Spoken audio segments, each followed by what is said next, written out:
Oh, you're not a, yeah. Anyway, looks like John Wilburn might already be here, but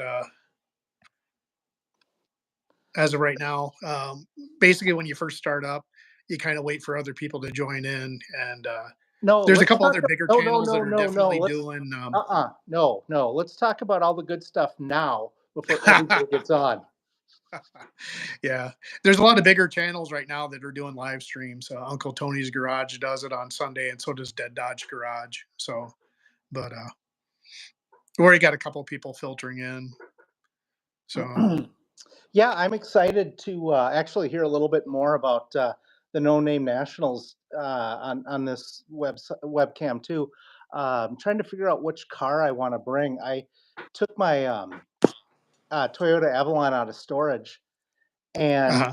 I wonder if this thing. I don't know any history on it. It I got it off an estate sale, and I wonder if the thing is chipped or modded somehow because I was doing about 25 miles an hour yesterday, and I gave it a little bit.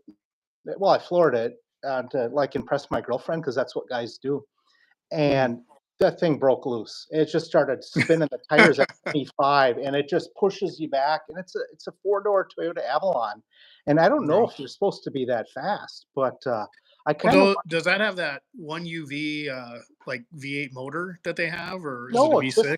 just the 3.5 V6 that's supposed to make like Hmm. 260, 280 horsepower, but it certainly seems faster than that.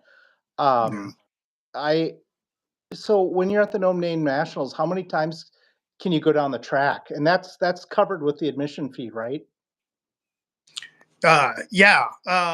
If you buy, well, there's like just an admission fee if you just wanted to go, but if you're paying the entrance fee, yeah, you get to go down the track. You Okay. you you signed up the entrance fee, right, for both Yeah. days? Yeah. Yeah. So then you'll be able to make runs down the track. I'm trying to look. I'm not seeing any comments coming up down. Yeah, I'm not seeing any either. Um, we didn't go to the moon, Mark. No. No. The earth is flat. Well, we had about 7 people there, and then some dropped off, and I don't know if it's because for some reason I'm not seeing the chats. No, I'm seeing the chat down here. Okay.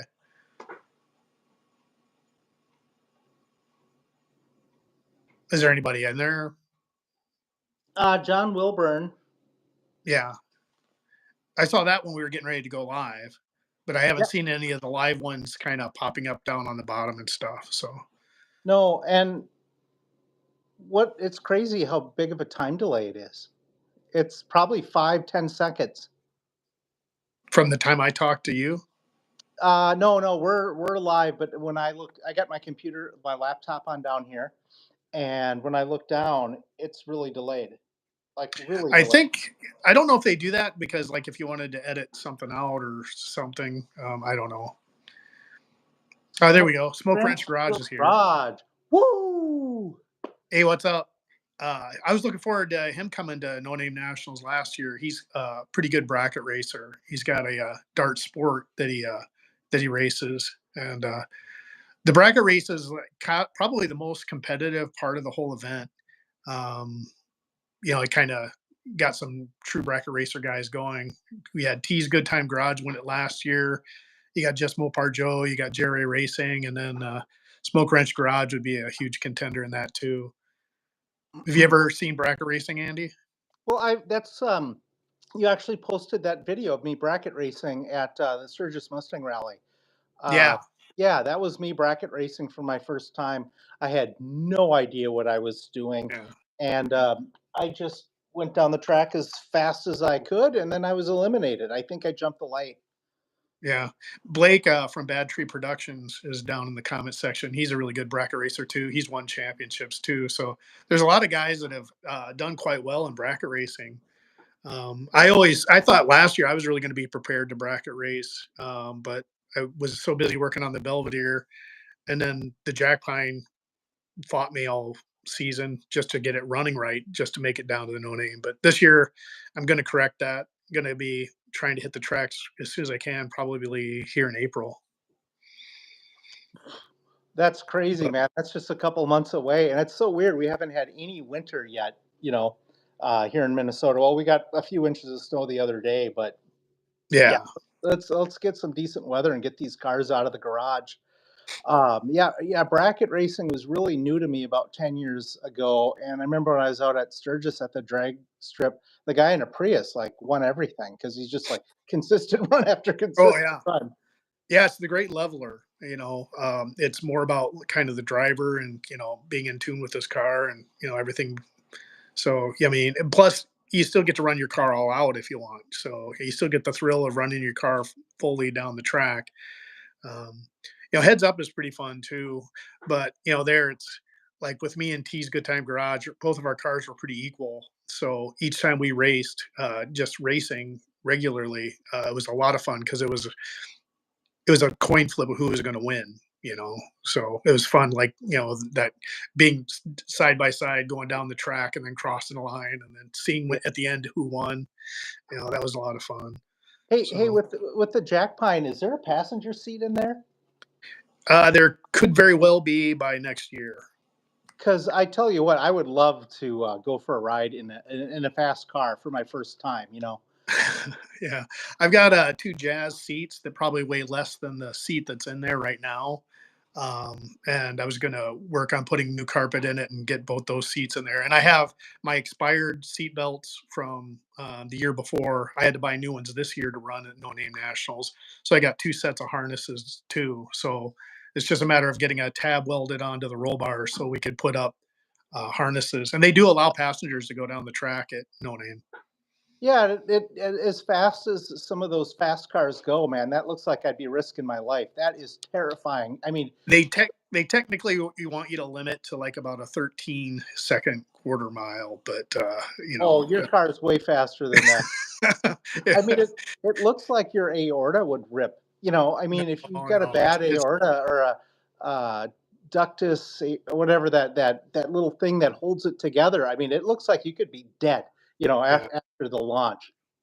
Blake's making a comment here saying he's batting a thousand against Canadians. Both years on the No Name Nationals, the meanest guy in the world, Mongrel's Garage from Canada, took me out. Well, Blake beat him both times to take him out. And I say that jokingly. Mongrel's Garage is probably the nicest guy you'll ever meet. So, Well, when I'm out in Sturgis, you see the mongrels ride through, and they're terrifying. And just that oh, name, that's a biker gang, though. yeah, yeah. I No, think that's who I Jesse. don't think he belongs to them. I think that's who Jesse Ventura actually was. Our former governor. I got to take my dog outside to go to the bathroom. I got a little puppy with me. I think he was with the mongrels. No, He was with the but biker Testa gang. Speed Shop, my friend Chris Testa, the guy with the brown Firebird last year that I I was know riding. that name. Yeah, he was in one of my live streams before. He's in the chat now too. But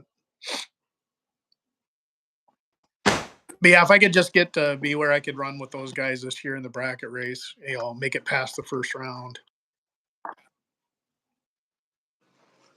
Um, tell me how the No Name Nationals got the name No Name Nationals. I know that means something special. Tell me about that, Mark. Well, I mean, there was a group of us that were hanging around in another guy's live stream, and we were talking about how it'd be really cool for everybody to get together and like at an event of some kind. And it turns out that John Wilburn was putting together such an event, and he wanted it to be for kind of like smaller YouTube channels that are wanting to get started. And he wanted to build a community of smaller YouTube car channels. So he came up with the name, and I guess No Name is because we're a bunch of small channel YouTube guys. We're not the big channels. You know, we're not like Vice Grip Garage or DD Speed Shop or Uncle Tony's Garage. We're just a bunch of guys that are out there having fun making videos.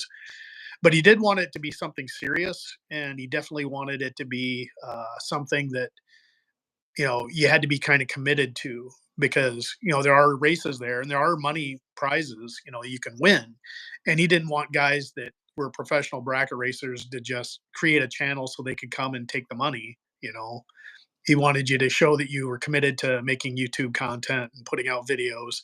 So he put a minimum on there of about 500 subscribers. So when he Yeah, did it, that I was lucky because I already had like 700 by the time he made the event, so I didn't have to worry about it. But you know, it's kind of a challenge for some newer guys that come across the community and they see the event and it looks like fun and they want to go. So, you know, they got to try to work to get the subscribers. yeah, that's cool because I mean it takes some effort to get 500 subscribers. I mean, I just got 500 just the other day, and that Mhm. definitely took years. Yeah, And then there were some bigger channels that I seen come to it, like the guy that's got the holy goat. yeah, yeah. He was there the He's a first year. Yeah, he's a bigger channel now. Yeah, he didn't come last year. Oh, Uh, okay. but you know, we got guys that got like over 20,000 subs or getting close to 20,000. You know, I think Brad, Poor Boys Garage. You got Jed from Scott Speed Shop. You got Just Mopar Joe. They're probably some of the bigger channels. Unity Motorsports is getting up there too. I think.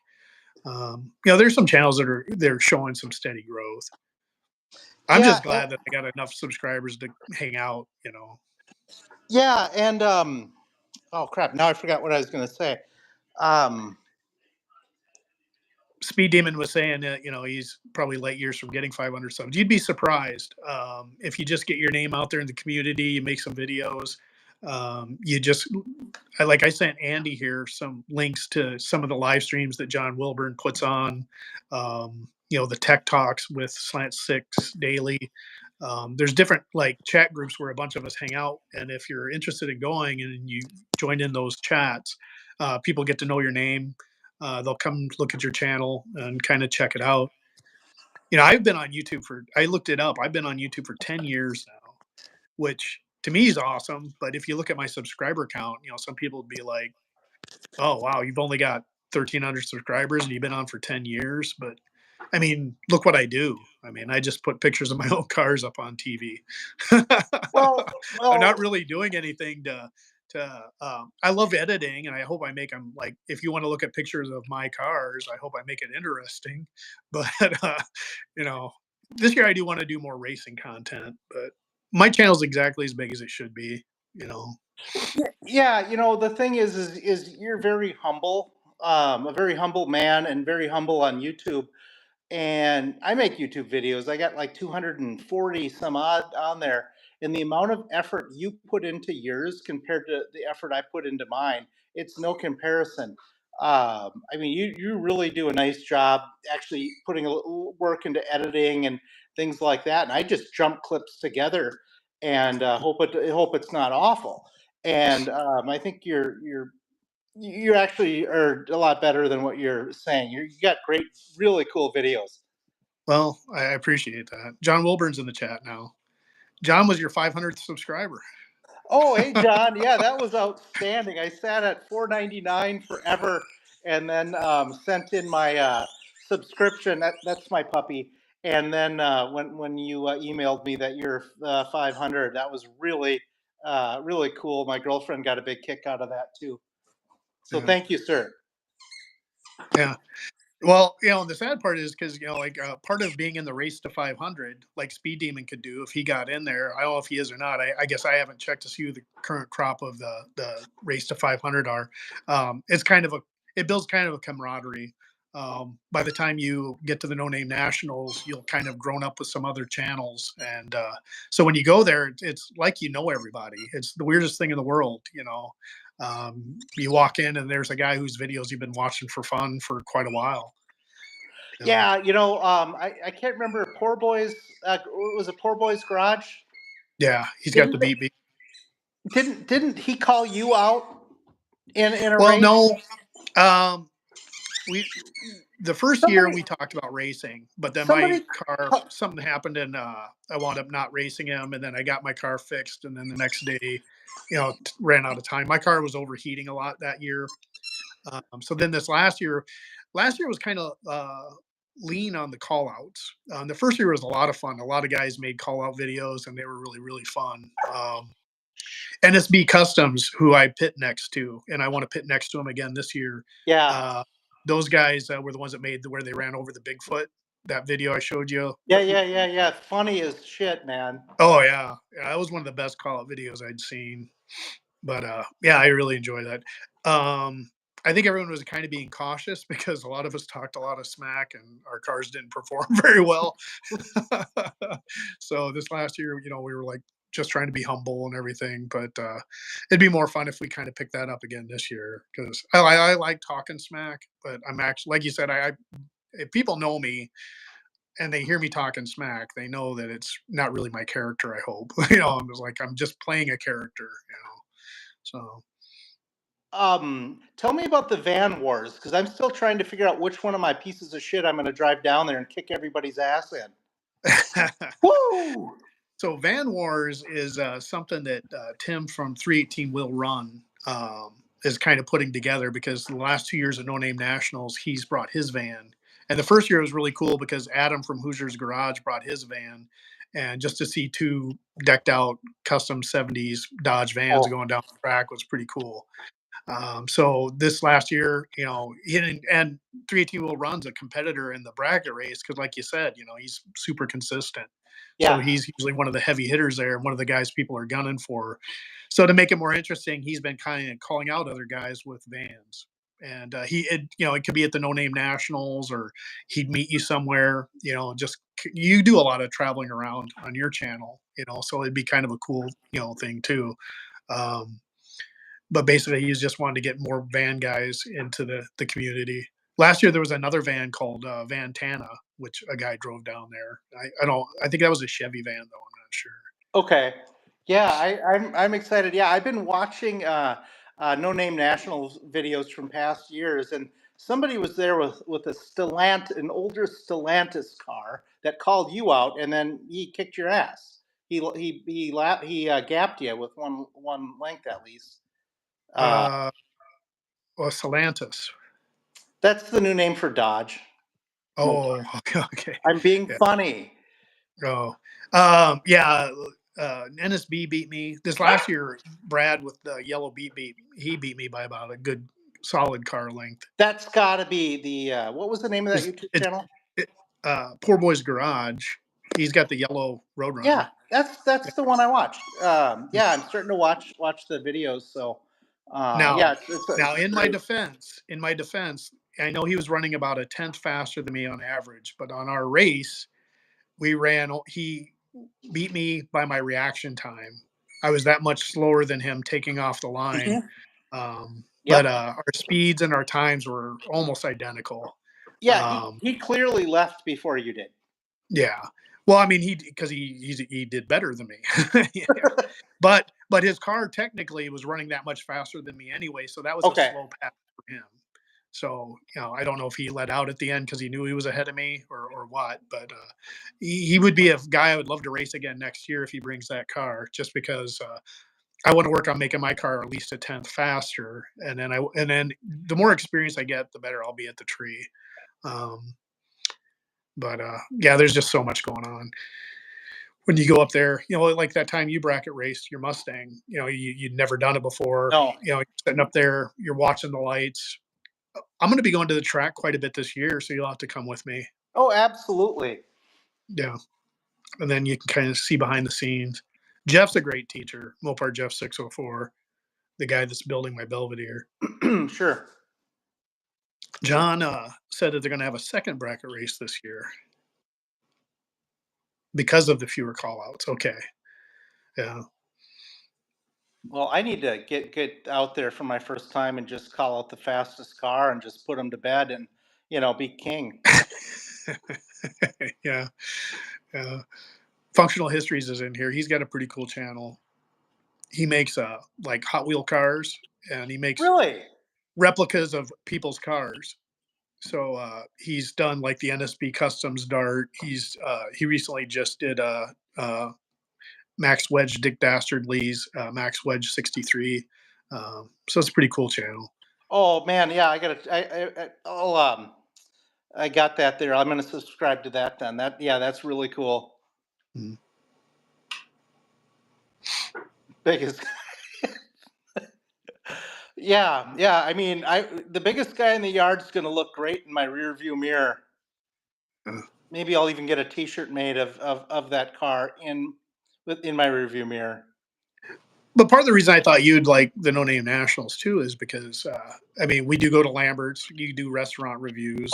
Oh man, I've been to both the Lambert's locations. Yeah, and the one by Siskerton. Yeah, yeah, I've been to that one twice The already, one and in I didn't know there was a drag strip there. Yeah, Lambert's, home oh of the okay throwed rolls and all you can eat sides. yeah. Mm-hmm. And me and Chris Testa Speed Shop found some hole in the wall places that we like to go to now. There's this chicken place. It's nothing fancy, but it's kind of like a day fried chicken. You go there, you get coleslaw, you know, but it's not a Kentucky Fried Chicken or a chain place. It's called Jay's Chicken. We usually go there, and then we found this family buffet place. We were looking for a steakhouse, and we came across this place. It's like they got like the cafeteria type tables, and they Sweet. got the huge salad bar and the huge like hot bar and stuff. And you can do the buffet or you can order off the menu, and it's just you'd see in a small town. The Oh food's good. man, I'm just feeling the content, man, for YouTube videos. Just So I was like, I bet Andy would, now that you got 500 subscribers, you'd like to come down and check out the guys just hanging out. um, 503. 503. She dropped Yeah, down to 501 for a couple of days, then I got him back. I don't know. yeah. I put up a couple of weird videos, so maybe people are like, "What the hell's going on with this Doesn't channel?" that? I don't know if there's always a correlation, but sometimes it seems like like I'll put out a video and I'll be like, "Oh, that was pretty cool," and then all of a sudden I'll lose 3 subscribers, and I'll be like, "Maybe it wasn't as cool as I thought it was," but it, Yeah, it and could be just I I heard YouTube goes through and they like if people haven't commented on any of your videos for a while or they haven't watched them a while, they take subs away. I don't know because you'll notice that your numbers always kind of wax and wane, and some of that is attrition. Some of it is people actually unsubscribing, but sometimes it's just YouTube clearing out, stuff. I don't know why they bother to do it, but but then that would mean that YouTube would like take away some of my channels that I'm subscribed to every once in a while, and I've that's heard that. I've heard that. And I've kind of seen like there's a couple times where I thought I was subscribed to that channel and it turns out that I wasn't. So yeah, the Greek Steakhouse is the one me and oh Testa went to. It's not really even a steakhouse. It's more of like I said a buffet place, but we got steaks there. They're okay. okay. Just as good as Lambert's, surprisingly, because Lambert's is okay. The Well, best thing yeah, about them yeah, are the yeah. rolls. Lambert's isn't anything special. It's the experience of these Yeah. rolls being thrown all, getting whipped all over the place. Well, they Um, let us do like an impromptu car show there. So on the day we get there, like Wednesday, or is it Thursday? Um, we all like, well, I don't because my car won't make it that far. But we all drive from the track there and we park our in the parking lot and kind of have a little mini car show in the parking lot at Lambert's and hang out and everyone goes in and eats and then they go back to the track. So how close is Lambert's to the track? hold on just a second.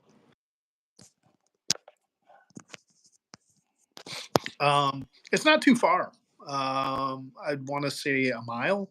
I don't know. Oh shit. The Okay. track is just down that frontage road. The exit you get off to Yep. go to Yep. Lambert's. Um, you take the Oh, frontage seven road. miles. Yeah. Oh, Okay, okay. So that makes more sense because it's like if it's a mile away, I should have seen it. yeah. But that makes Well, you sense. probably saw it on the interstate. It's right Hmm. off to the right of the interstate before you get Okay. to the exit to Lambert's if you're heading south. If you probably just didn't look far enough over to the right and notice it. There's not too big of signs. But if you go, are you going to stay in a hotel? Are you going to camp in one of your vans, or it depends on what you take? Yeah, there all these decisions, and it's not till September. And I mean, is it enough people go where I got to start worrying about a hotel now? Or No, no, no. okay, And then I also was like, I guess we should kind of now that we've got a few people in here, kind of introduce like you and your channel a little bit. I mean, I know you obviously, but about how many vehicles do you actually own? I had 10, and I just sold my 1996 Yukon to my aunt. So Uh, I've got a Mustang. I've got two Lincoln Town Cars. I've got two Toyota Corollas that are the commuters. I've got a Hyundai Sonata with the 3.3 liter V6. It's kind of fast. It's my winter car. I got a Toyota Avalon that I bought at an estate sale because I always wanted one of those. And then I got mm, kind of the show car, the Fox body, and I think that's the 9 that I. Oh no, shit! Then I got a '94 E150 that I use to camp in the winter, and then I got a 2002 Econoline high top that yeah. is my main camping road trip van, and that I got Mm, was from Texas, so it's got a rust-free frame, which when you're from mhm, Minnesota, that's a yeah. big effing deal. So Yeah. that's that I got stored. So that's the 9 cars I've got, and Yeah. You still which have which the to bring the to the No Name Sienna, Nationals. What's that? the little Sienna Oh, van. yeah. And I just bought it was for sale down the road. I bought a 2011 Toyota Sienna, and I turned that into a camper. And I've got some videos of that. And I've slept, I think, one night with it. I took it down. We drove it straight through to Florida, and my girlfriend and I switched off driving, and that was absolutely exhausting. The Mm. exhaust fell off in Missouri, so it's an interesting video, but yeah, and then that Sienna is all-wheel drive, so it's been really nice the last couple of days when we've got snow. And then my channel is just a bunch of just everything, and Well, I was I, gonna say that's another part of your channel is the road trips. yeah, You just on your days off, you say, "I'm gonna go get barbecue in Kansas City," or "I'm gonna mhm. go to this place." You went to where they filmed Dukes of Hazzard. You just pick something that interests you and you head out. That is crazy. Yeah, we went and I went to the original Boar's Nest on the way to the Georgia Guidestones, which gets into kind of the other part of your channel, the paranormal, a little bit. But yeah, I started out my YouTube channel basically just to document my travels for me to go back and watch what did I do this year, and then it started to pick up. I started at like 15, 20 subscribers, and then it started to pick up a little bit, and I started to put a little bit more effort into it. For example, I use clickbait, Mhm. and that actually helps a little bit. And Yeah. I'm doing a little bit more production, kind of different camera angles and things like that. But yeah, I like to do restaurant reviews, campground reviews when I camp, and then I like to do some fun documentation on my road trips. Like it's crazy. I drove my 2011 town car home from Florida, and I documented it, and it's Yeah. just me stopping at a couple of gas stations and tracking the gas mileage and stuff like that. And that stupid video over like 10 months has got almost, I think, 4 or 5 thousand views. Wow. Why? Well, Why does that have 4 or 5 thousand views when I like put up a really good campground review and it gets 12? I yeah. just don't understand YouTube. I know a lot of us are still trying to figure it out. Um, yeah. Well, here's an example for those of you guys that don't know. In the chat, me and Andy have a kind of a side project. I had started a YouTube channel because I didn't want to put Bigfoot content on my Bigfoots and Mopars channel. So I had an idea for a channel, and I still haven't fulfilled it. But I started a channel, Bad Bigfoot Reviews, and me and Andy actually wound up doing a Bigfoot investigation on that channel. So I had that channel up for what, about 3 to 6 months, probably. I don't know. And it just sat there, like maybe 100 views, and probably 25 of them were me. And then one day I stepped on a nail and I was in the hospital, and I was like, oh, I'll check out my other channel. I haven't been on there in a while. And I looked and it had 300 views. And I'm like, oh, that channel had 300 views. So I was doing something. I checked back 30 minutes later and I'm like, oh my God, it's got 600 views. Somehow that channel or that video on that channel caught the algorithm. Yeah, And we just watched it and it just skyrocketed. Like within that like 24-hour period, it shot all the way up to like 13,000 views. I know. And, and we're watching it happen. And And then we're it like, what stopped. the hell? Yeah, then it stopped, and now it's dead again. It's like, but yeah, you just kind of never wonder when you make a video what's gonna catch the algorithm and when it's gonna catch it. It was just middle of January. I took my '94 Econoline and my puppy, and we went to Cascade River State Park in Minnesota. And those of you who don't know, that's on Lake Superior, about 30 miles or so south of Hey, Canada. Colleen. What's that? Oh, I just said, hey, Colleen, someone in the chat. Oh, and hey, John, I see you kind of were at the Boar's Nest too. It's a Baptist church now. On my video, that has 9,000 views. It's crazy. Anyway, um, back to that. But yeah, I was camping at this state park, and they have like only 4 sites open because it's winter. It's me and my dog.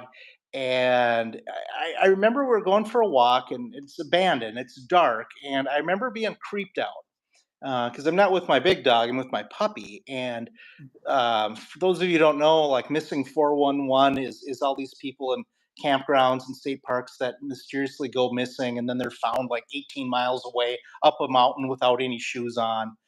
Anyway, so I started thinking about that, and for the first time, I was creeped out at this state park where I've stayed multiple times. And 3 o'clock in the morning, I get out of my van, go take a piss, right? And I'm out in the middle, out in the open, and all of a sudden I just hear this loud smack, and it was like somebody threw a rock, just whipped it and winged it at my van as hard as you could, and it scared the f out of me because I'm the only one there. And I stopped what I was doing and went back to my van, and I had to let my dog out, and because she needed to go too, and she's just a like 4-month-old puppy, and she stopped and looked from where I think the rock would have come from, and she's just going, and she's never done that before. I was all the hair on the back of my neck was standing up, and we went back to the van, and I let her pee back behind the van. We went in the van, I locked the doors, and I wasn't going to come out of that thing till the sun come up. And I'm still scared about it. The only other thing that I could think that it would be is when I get out of the van, there's that fiberglass step, and maybe I stepped on it and it caught and it bam came back up. But Yeah. if I mean, I've had this van 8 years, and I go in and out of that side door all the time camping. It's never done that. But that would be Yeah. the only thing that I could think of that would do it. But then, of course, the next day there's no tracks, there's no rock. I Anyway, it scared the f out of me, and that Of was course, my latest. obviously me being who I am, I've asked you ever since I've known you, every time you've gone camping, if anything weird's ever happened to you. And And your nothing answer's always been does. no, nothing, not once. No. No, no, but that time, yeah, that was just in January.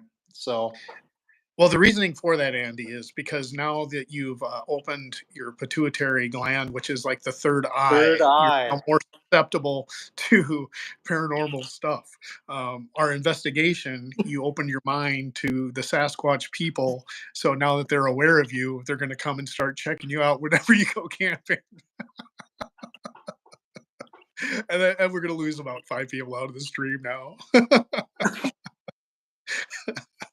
But anyway, that's for those of you guys don't know. Me and Andy have known each other for probably as long as I've been working where I work, which is about 18 years now. Oh God, yeah, and what's Yeah, crazy, I've been there so long that I still think of Mark as one of the new ones. and I'm one of the new guys. But I remember like we were both in triage, and you caught me, and you're like, "Well, what are you watching?" And I'm like, "Oh, this is about this camp that Bigfoot tore up called Oh, the the torn up torn camp." up camp.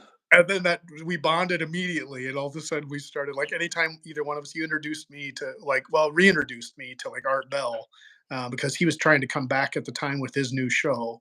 And uh and then I introduced you to Sasquatch Chronicles, and then from then Oh, on, anytime we ran into anything weird, we'd kind of pass it back and forth.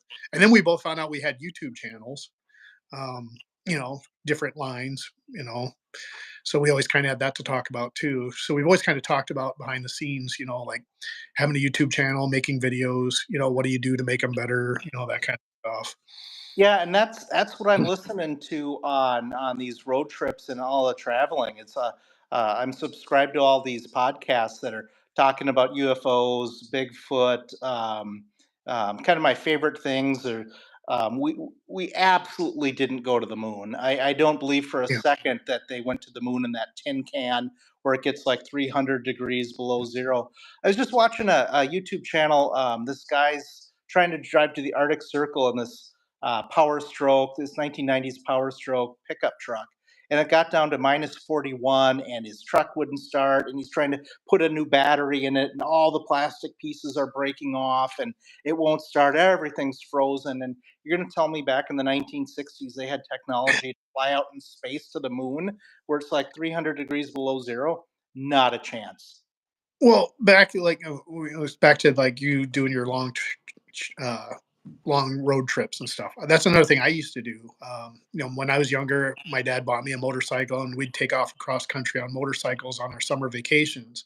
So I always knew how to read an atlas. And when we moved to South Dakota, and I was able to drive, I would drive from Sioux Falls all the way back down to Southern Illinois to visit family. That's 12-hour drive and that.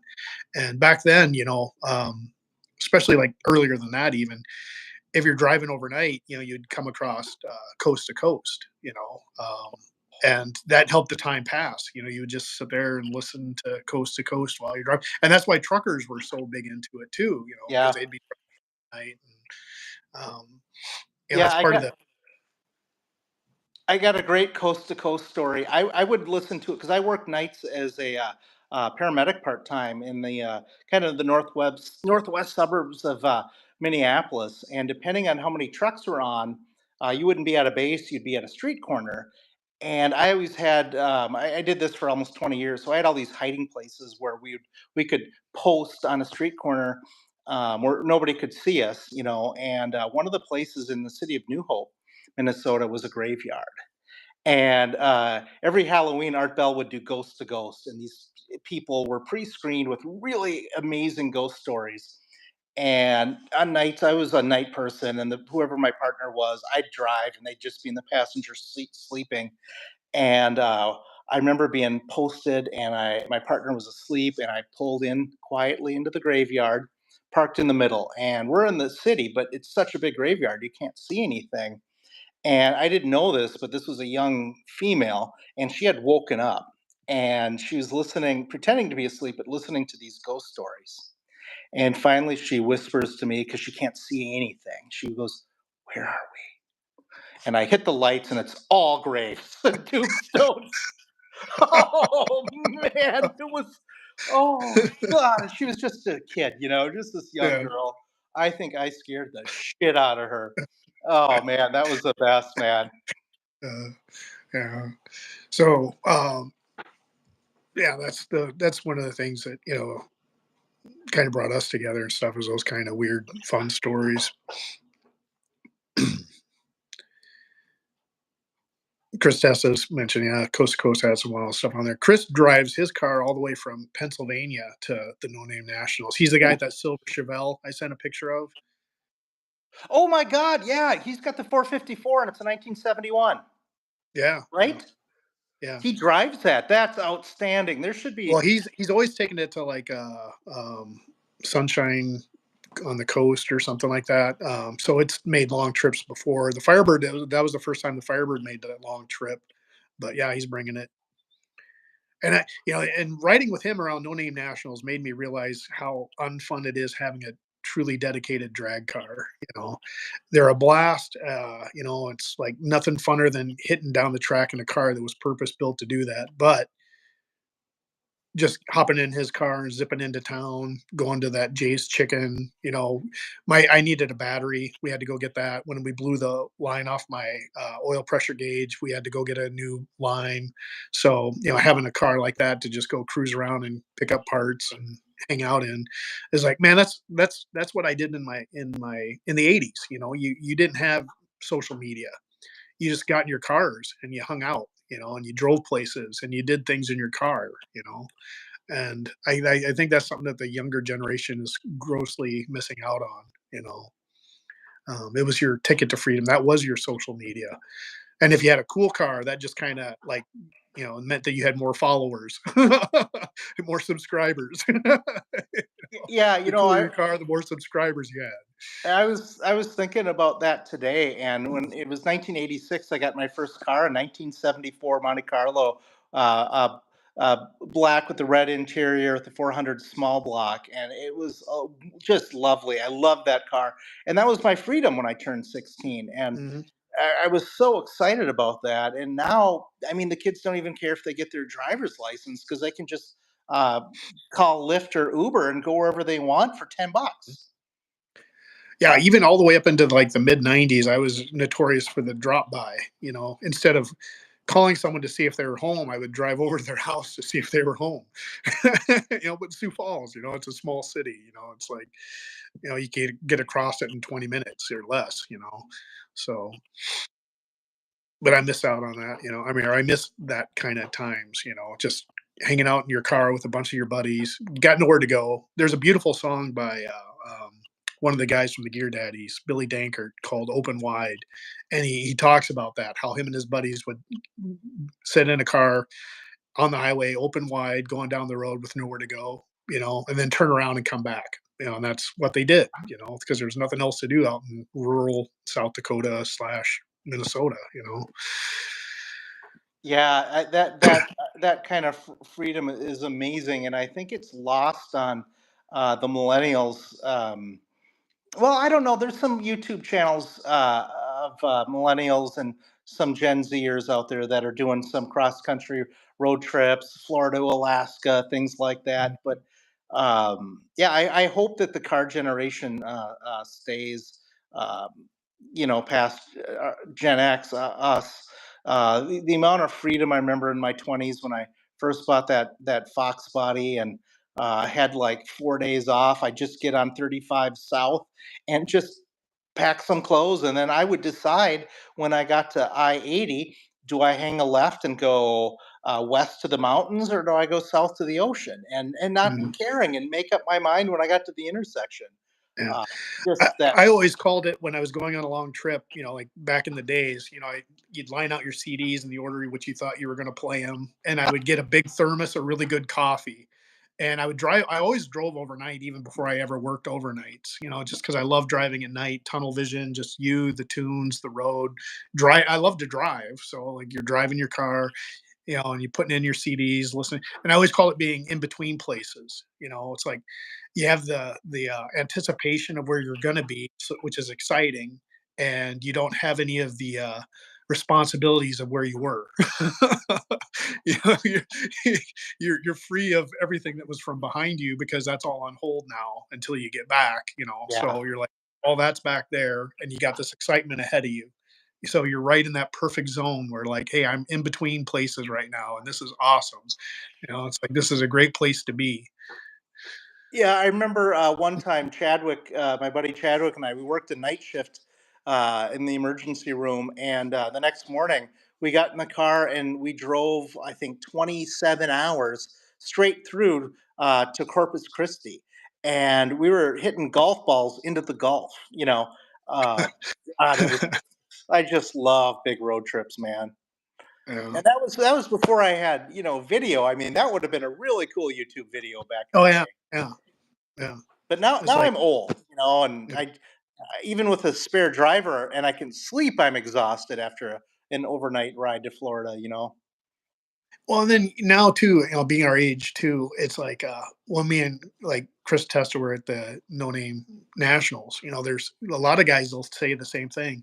You think there would be a lot more content because we're all YouTubers, but you just get caught up in the moment. You're like, hey, Yep. I'm having this really cool personal conversation with a guy that I enjoy watching his videos, and I'm meeting him and I'm talking to him, and you don't want to break out your camera, you Yeah. know, because that's your time. That's kind of like, hey, I'm just enjoying the moment of being out there with these people. And I find that, like, I tell people about, like, Mopar Jeff 604, my buddy here, um, when he's building my car. I mean, I take videos, and stuff, but it's kind of like how do you say? I tell him, as far as making videos, you can't edit footage you don't shoot.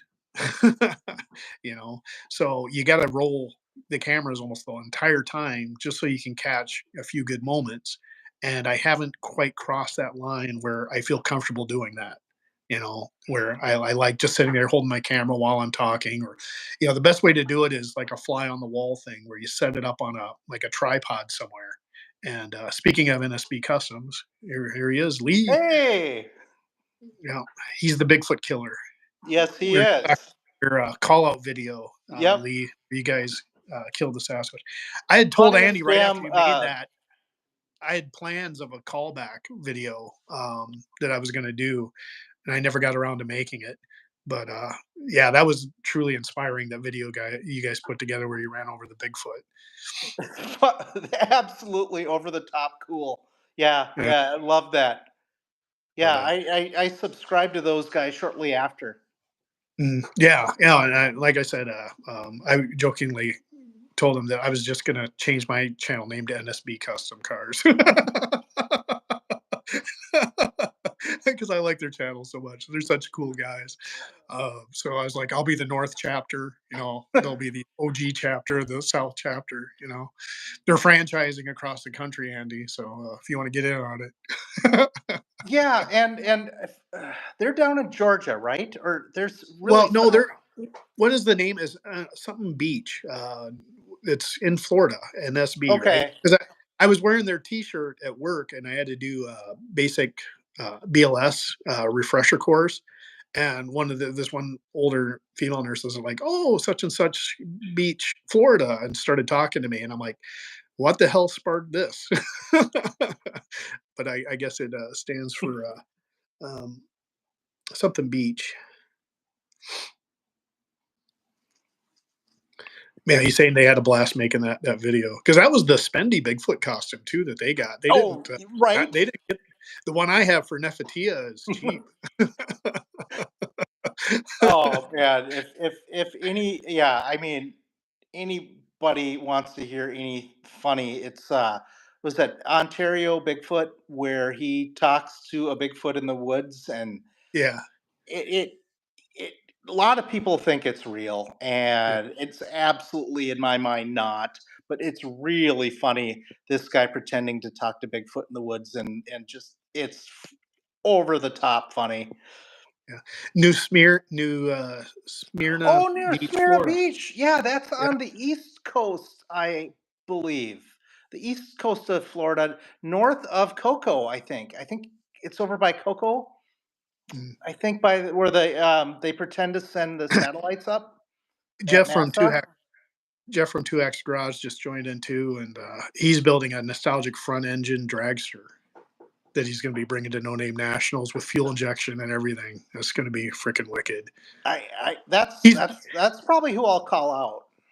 every every year. Jeff brings the car that I want to see the most at No Name Nationals. The first year he didn't bring the car, which was like oh, but I got to see it the next year. He built a. Have you ever seen? It's a '60 Thunderbird, and it's got a tunnel ram big block 460 in it, and it's made to look like a street freak, but it's a Thunderbird, which is like a family car, which it's got the beautiful like bench seat back seat that wraps around, and all the cool interior of a luxury car. That's one of the coolest cars there. Hey, Oh, Brew that is Racing is here. sweet. So Brewer Racing, I really hope you guys come to No Name Nationals this next year because I list you guys as some of the best guys I ever had fun racing against. They've got a silver GTX that looks a lot like my '68 satellite I had, Andy. They had the high end version, the GTX muscle car, Oh shit. and theirs is a 4 speed, and it runs. It's faster than my Jack Pine by a ways, but it was a good run for the money. It's like it was always like a puncher's chance that I could keep up with them, and I think I had my best pass against them. So I'm really looking forward if they come back again. But Yeah. yeah, Jeff Truax, he brought that car last year, and then this next year he's bringing Larry T Bird, and well, he changed the name to Rowdy, but it'll always be Larry T Bird to me. And then that dragster is going to be wicked. Yeah, I'm gonna tomorrow I'm gonna go through and because you'll post this video, right, for a while. Yeah, I'll be able to go through and subscribe to all these channels and start watching the videos. So, Oh uh, yeah. Brewer saying hope so. Yeah, definitely, man. Hey, Brewer, there's a growing number of cars in our time range in the mid sixes. So that'd be really cool. And John's going to have two brackets this year, so I don't know if he's going to split that up into um, like skill level or car skill level. I don't know. So that'd be kind of interesting. But if you show up Brewer Racing, this is all out.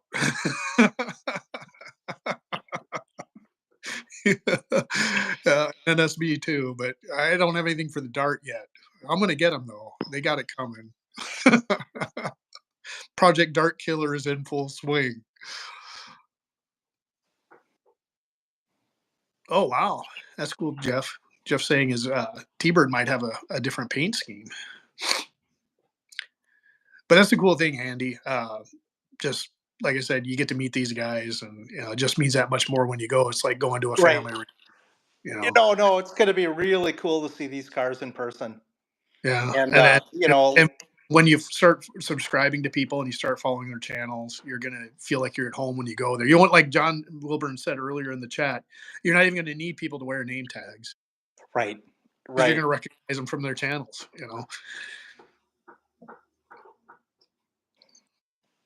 Trying to Yeah. catch up. But Team 4 Speed, yeah, Brew Racing's GTX is a 4 speed too, and he just nails that thing, man. It's something to see.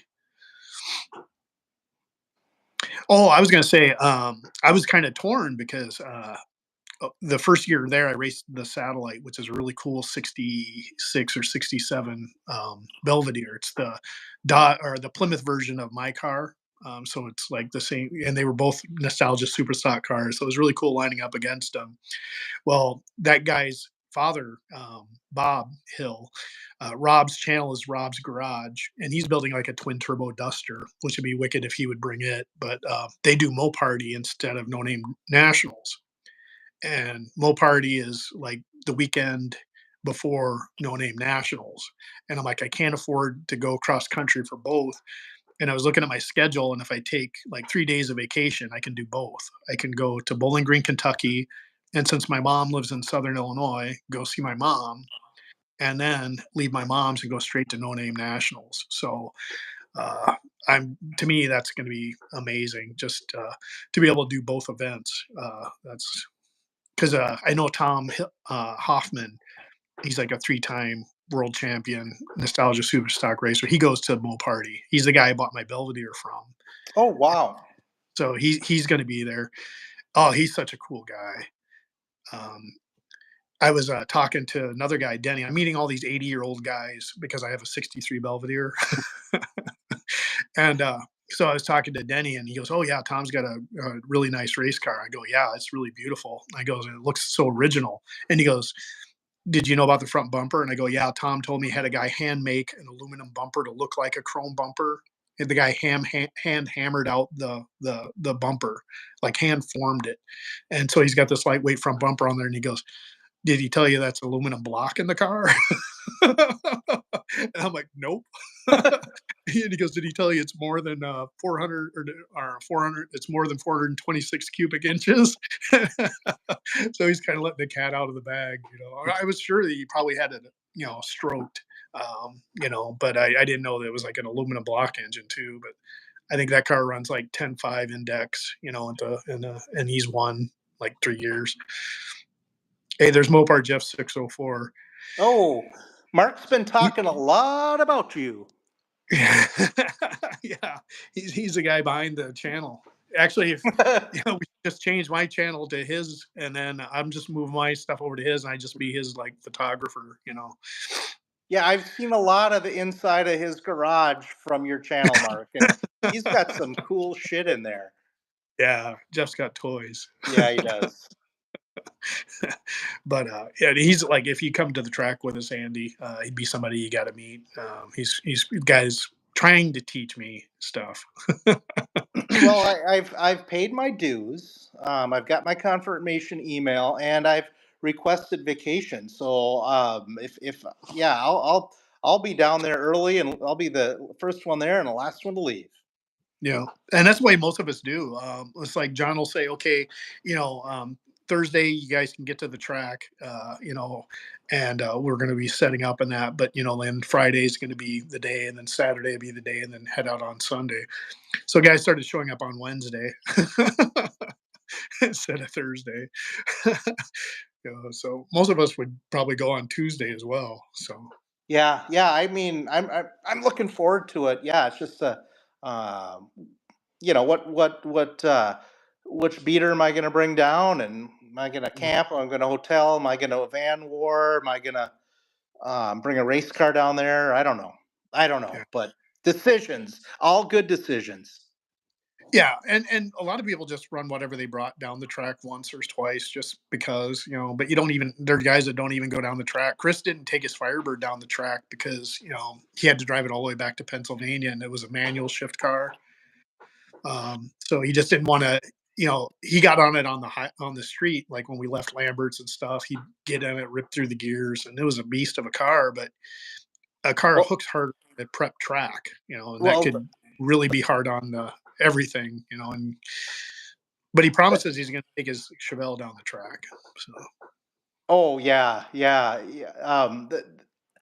When I go to the out to Sturgis for the Mustang Rally every year, it's about a 700-mile drive in my Mustang, and mm, I don't think I'm ever going to have a car that I'll trailer, and that's just that. I love to autocross my Fox body because it's just a small little hatchback, and yeah, it kicks ass over all them bigger newer Mustangs that are just weigh so much. But anyway, I quit autocrossing because I will break something. And then yeah, what do? I don't have a mm, toolbox out there. I'm there with my girlfriend and my dog, and and an old, a 30-year-old broken car. So yeah, mm, yeah, I get it. I get it not going down the racetrack if you got to drive it home. mm. But most of the guys that go to the No Name Nationals have been building cars since they were like 16. Not like And me, can where probably I go to took a different. Walmart and get a set of tools and fix it right there. If I did that, I would just make it worse. Yeah, Unfortunately, I mean, if it's a person, I pretty well, just like you, kind of know what's wrong and how to fix it. But with cars, I'm not as good. I like I said, I like yeah, when that pressure line blew off my oil gauge, Chris basically was the guy that wound up fixing it. I mean, I had an idea. I found out what the problem was, but like, and as you just have to unscrew it and like the different fitting and stuff like that. But I mean, it was so much easier having someone there that knew what to do. That would Yeah. have been I would have been down the rest of the day, for me. Well, ask Mopar Jeff 604 how long it takes me to change my Unilug Traegers on my car. Because they have the washer that you have to do because they're like Unilug and stuff. He loves just laughing at me, watching me change how long it takes me to just change my tires. Yeah, I'm right there with you, man. But And that's because of this channel and because of like guys like Mopar Jeff 604 and the other YouTube guys whose channels I watch, I've got light years more knowledge than I ever had on how cars work, but that's basically nothing compared to the guys that are there, that have been, like I said, I'm amazed by how much I've learned, which to most guys would be like kindergarten, based yeah. on their reference of what they're looking at from years of working on cars. Yeah, and that's what's cool about the community. I've been to every Sturgis Mustang rally that they've ever had, and I believe last year was the 17th. And I go out to Sturgis, and I know all these people now, and it's Mm, a community. And I go out there, and I only see these people once a year, but they're like they're family, and they'll totally help you out, just like I'd help them out. And that's mm. what's cool. Kind of sounds like you got that same community going on with the No Name. Well, you said what's like the number that you bid on for the rally? You bid on like the number seven, was it, or? Yeah, you can at the Mustang Rally, each car gets a number, and about 5 years ago, you could get a lifetime number, and Mhm. Number 7 is special to me and my girl, so I got that for $500. So every year I go out there, I got card number 7, and then if you're a lifetime number person, you have a special parking spot, and kind of things like that. And what's crazy is I couldn't believe I spent $500 on this lifetime number. I was just like, "What am I doing? What am I Yeah. doing?" And last year, one of the numbers went for over $2,000. Holy cow. Yeah. Mhm. Well, the reason I bring that up is because, when they had the first No Name Nationals, John assigned us a number based on the number at which we signed up. And so one guy out there, I think Jay from Rabbit Transit Garage has like the number one. Um, which when they came around the second year, people, that was kind of a big deal for us too, is like, well, do we get our numbers honorarily, like, if we keep coming, so luckily last year he did that for us. So I'm number 10, and I like to joke around, it's like the Jack Pine's a 10 out of 10 as far as looks. It runs 10-second quarter miles. It's got to be number 10, right? And then I'm a 10, obviously. So I started out the video talking about how humble you were. It's a thin facade. No, but I mean, if you can't laugh at yourself, you gotta. But yeah. So like, I knew like that was kind of cool when I heard you talking about that. I totally understood what you meant by like getting the number. So going forward, maybe the No Name National numbers will kind of be something cool. Hey, help me understand Mopars, Mustangs, and minivans. Is this Van Addict is horizontally opposed or not? Do I have my phone tilted the wrong way or something? No, no, you're fine. I don't know what it means, but I hope it's funny. Do you know what it means? I'm trying to think. Um, I think I he don't. took me. Um, I'm I gonna say gotta he took me out subscribe to first. that channel, man, because I've got a Mustang and a minivan. Yeah, Um, so anyway, I yeah. don't know what it means.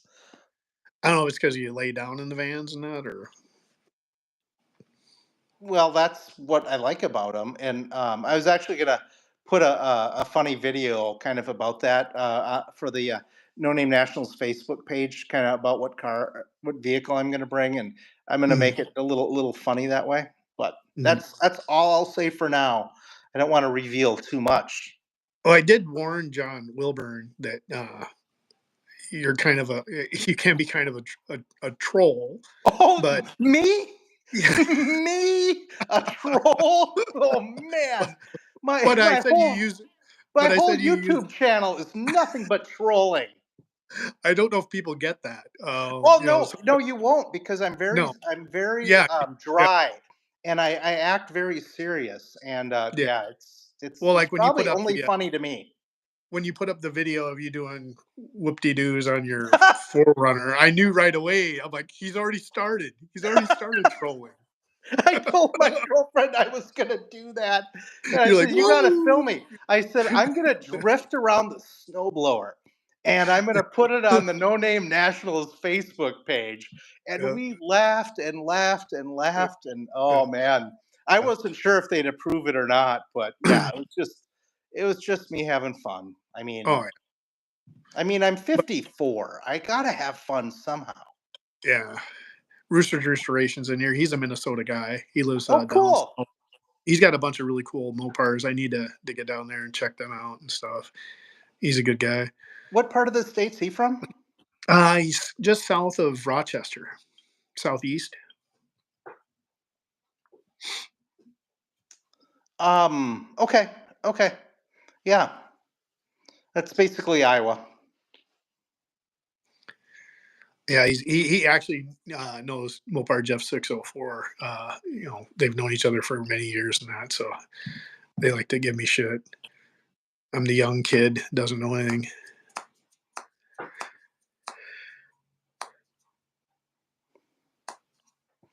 But yeah, let's see. He's 6 miles west of Okay, Rochester. He said that's a pretty part of the country, it is. southwest. or southeast corner of Minnesota. I always keep Mhm. the one time I took a back roads route through like Red Wing to come back from Rock Falls, and it was kind of nice. You kind of drive through like the hills and stuff, and like all along the river there. It's really pretty. Yeah, there's some state parks down there that I haven't stayed at yet, but probably will this year. Yeah, the river bluffs along uh, the river there. It's got to be probably the Mississippi that runs through there. I don't know, um, but it's crazy, and they think that that got created from kind of the younger Dryas period, where they had that big climate change. They think that the that where we left the ice age, all that ice melted like within like 24 or 48 hours with like an asteroid hit, and the amount of water that went down the rivers was just astronomical. Mhm, But if you look at that river valley, it's massive. mhm. And they think Yeah, that that happened overnight about yeah. 10,000 years ago. My favorite part of my trip when I go to see my mom is driving through like La Crosse area and stuff. On I-90 there, because it's like somewhat scenic. The rest of it's Illinois flat. Yeah. Yeah, in the lovely city of Metropolis, and then Paducah, just right there, home of the Quilt Museum. That was the only Doe's Eat House I've ever been to, is the one there, and I don't think it's anything like the one that you went to. I don't know how they got No, the name or if they're loosely associated or yeah, there not. it's weird. It's like a chain. There's like four or five of them, but the one in Mississippi, and now I can't remember what city it's in Mississippi, but it's Yeah, like. that looked like it was just a family one-time kinda Yeah, it was iconic. weird. Mismatched chairs, holes in the floor. There was a butcher knife jammed in the door jamb to lock the door. Just dust and just like dust hanging from the ceiling. No menus. Everything's a la carte. It's super expensive. They had just a shitty part of town.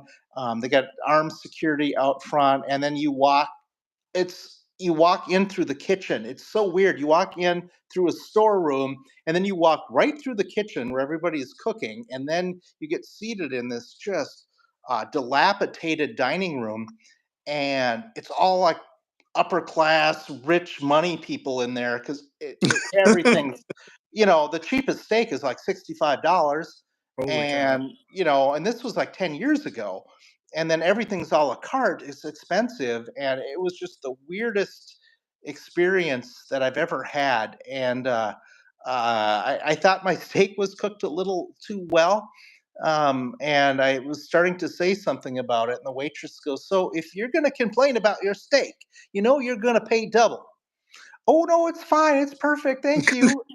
God, So it was more of a cool, place man. to eat than the actual, like, goodness of the food. It It's was more it was just good, to but say you've got there, yeah. I asked rare, it came out medium, but I got shut down. And Yeah.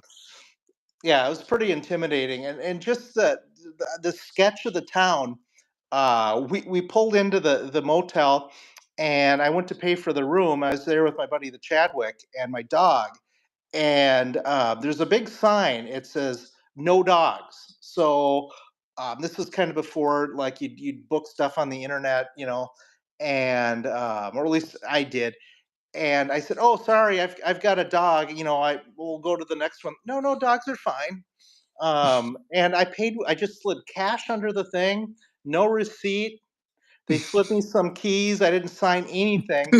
Uh, we checked into the room, and I swear to God, within 5 minutes, the phone rings, and it's one of the other rooms, and it's this woman, and she goes, "Hey, y'all, you want a party tonight?" And like, no, no, we're just here to go to Doe's Eat Place. Oh man, the level of sketch was just amazing. Oh, yeah. And that again before YouTube, that would have been an awesome video, man. You know? That reminds me, like, in South Dakota, the drinking age was 18, but you could drink hard liquor in Iowa at 18. So we would road trip. It's only 75 miles to Sioux City. So we go down there and we go into this. Everyone always talked about a strip bar there called the Pink Pussycat, and it's in the worst part of Sioux City, and there's not even a good part of Sioux City, so that's kind of saying something, you know. All of a sudden, like I think maybe 4 or 5 of us college guys go in there. You know, we're like 18 years old, and we're in there, and there's bikers there, and there's like your typical old farmers and stuff, and there's one stripper there, and we're like all just being 18-year-old boys and stuff, and we're like trying to monopolize the stripper's attention, without paying any money because we're broke, and stuff. And then That finally, doesn't work. one of the strippers like leans forward to me, and I'm thinking, oh, she's really digging on the old Mark vibe, you know. And she leans over and she gets to my ear and she goes, "You guys better get the fuck out of here. They're gonna kill you." Oh, fuck. Oh, oh shit, so, man. so I'm like, we gotta go. But on the way out the door, there was a couple of ladies standing out front and asked us if we'd like to go out on a date.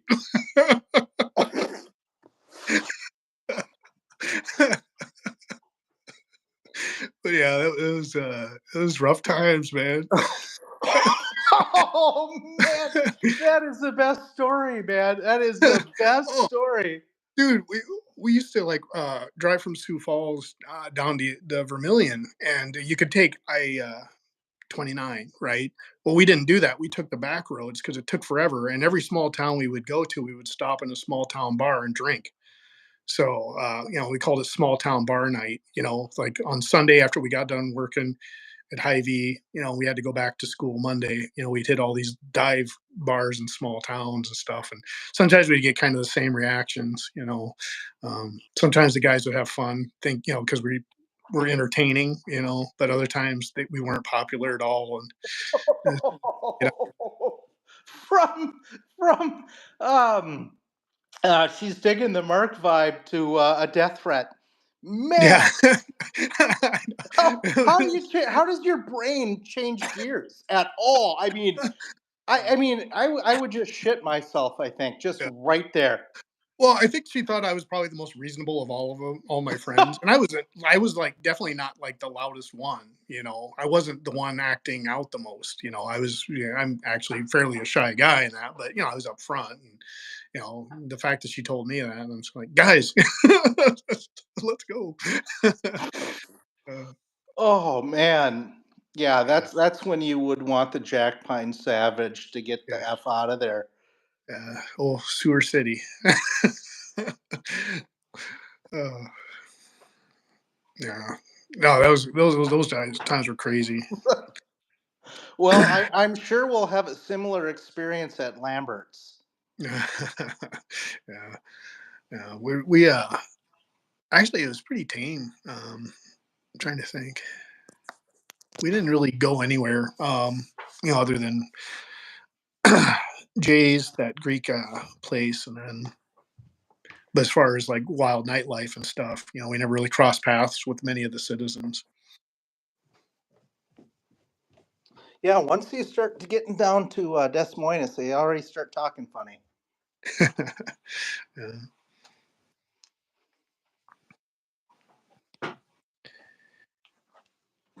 McMillan Cattle Company, hello.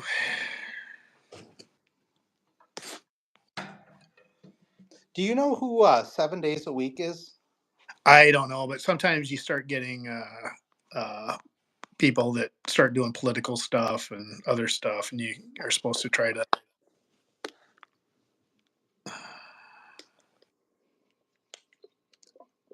Yeah, I just wondering if that was somebody from the car community or somebody that just popped on. No, I'm through. I hope I was. I I'm Christian, but at the same time, just before things get crazy, I took him out. Okay. Yeah, I just wonder. It's just a kind of a weird little deal there for a second. Yeah, So. sometimes you'll get guys talking about Nazi stuff, or you'll get people trying to get you to go to a porn site or something. I don't know. You can set up moderators, and What's a then porn site? the chat when you're not paying attention, and then they can remove people. I'm not sure what you mean by a porn site. What's that? I don't know. Yeah, and here it's mostly all true car guys. Yeah. And that's where I like. It's kind of nice to maybe get a channel like yours. That's like a little bit more of a breath of fresh air as far as the fact that you do have the more diverse content. Because I get tired sometimes. I go through my list. You get all your recommendations from YouTube of channels that you subscribe to and everything, and sometimes it's kind of nice to have something different to watch. Yeah, what's interesting, what I found interesting is, my channel's been very small. It was weird. I got about 100 subscribers over the last year, which for me is 100 more has been a real big deal. But even before that, every once in a while, I would randomly have somebody come up to me and it's like, I know you're Nomadic Vanaddict. I watch your videos, and it's just like, huh? It's like I have 200 subscribers. How is this possible? And it's actually been really cool to actually run into some people that watch my videos, even as a small channel. And there was a guy from England that commented on one of my videos from the North Shore of Lake Superior last week, and I'm really enjoying just throwing stuff at the wall. And I have no idea if it's going to get 10 views or 500, and it's weird. It's just absolutely weird. Well, I'm such a nerd. I started YouTube back in probably it was 2014, and I didn't have videos up for the first 2 years. I don't think. I was just looking for car content because at the time I had a project car. And I was looking for things to do that I could try to do on my own and stuff. And I started subscribing to some guys, and there were like certain bigger channels like James Freddy and Uncle Pete from Southwest Street Rods and Customs.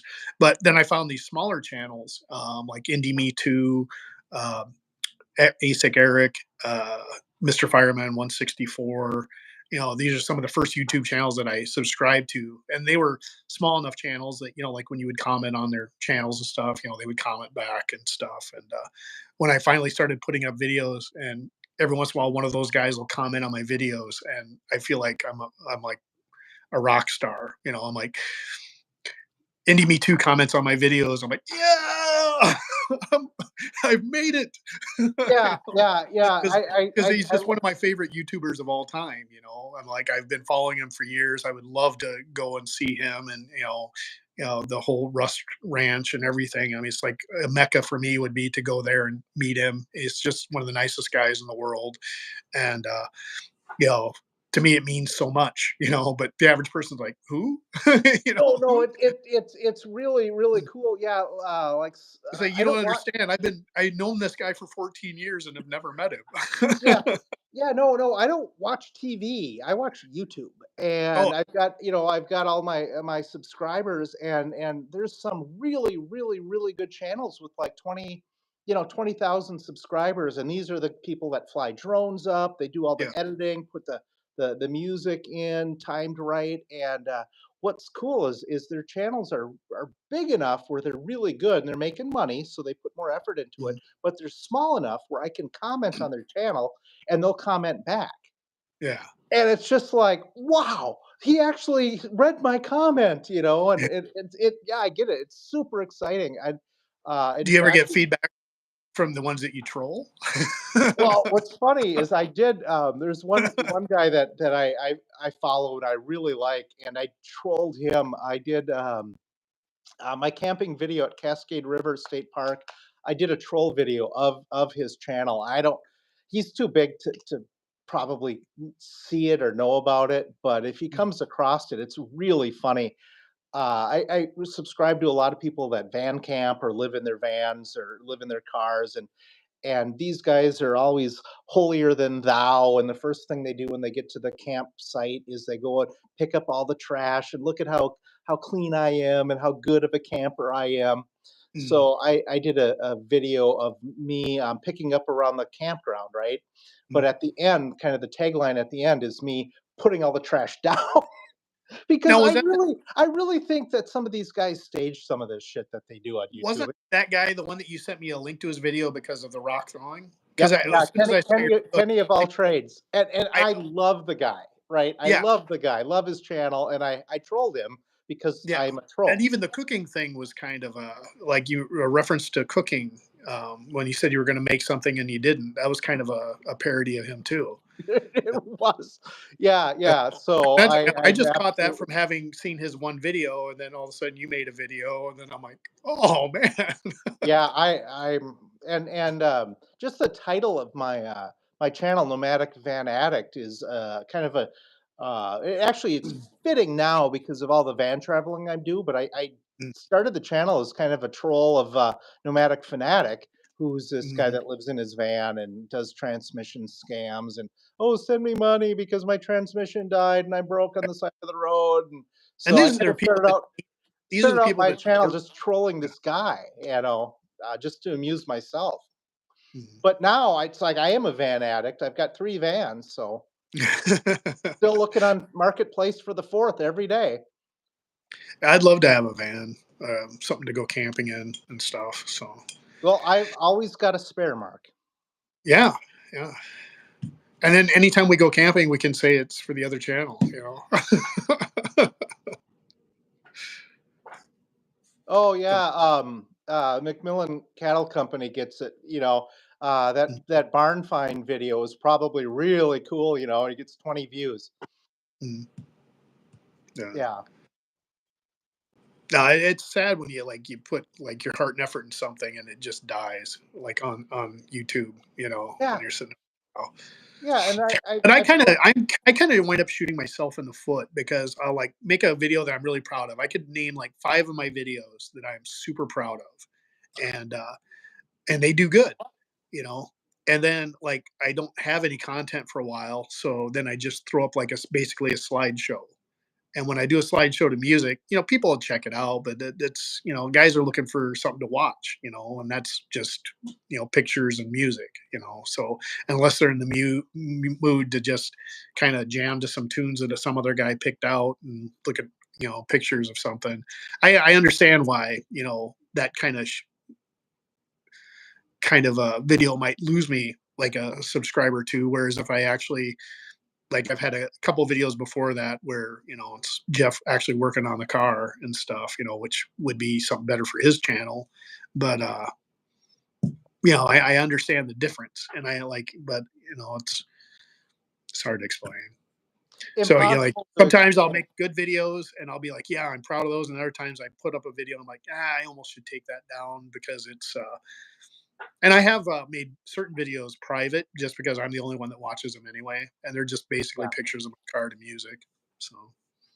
Yeah, I posted a video of me singing karaoke and the phone's tilted the wrong way, and the song was Tequila by the Mhm, Champs. It's only 2 words, tequila twice. 19,000 views. mhm, What? yeah. Why? Why? Who's watching that? It's unwatchable, and it's dark, and the picture's horrible.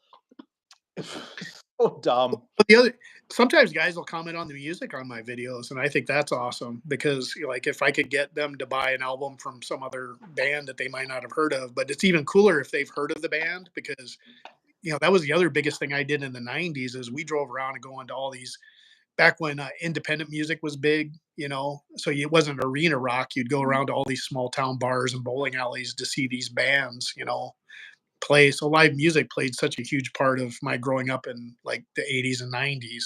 It's like road tripping with buddies, going to concerts, seeing live bands, live music.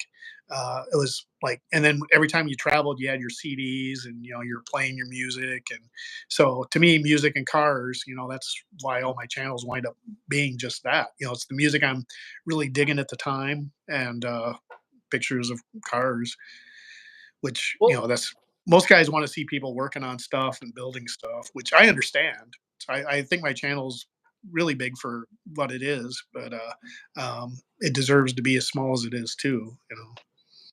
yeah, the songs that you play, I've never heard them before, but they're always awesome, and it's probably why they don't get copyright striked.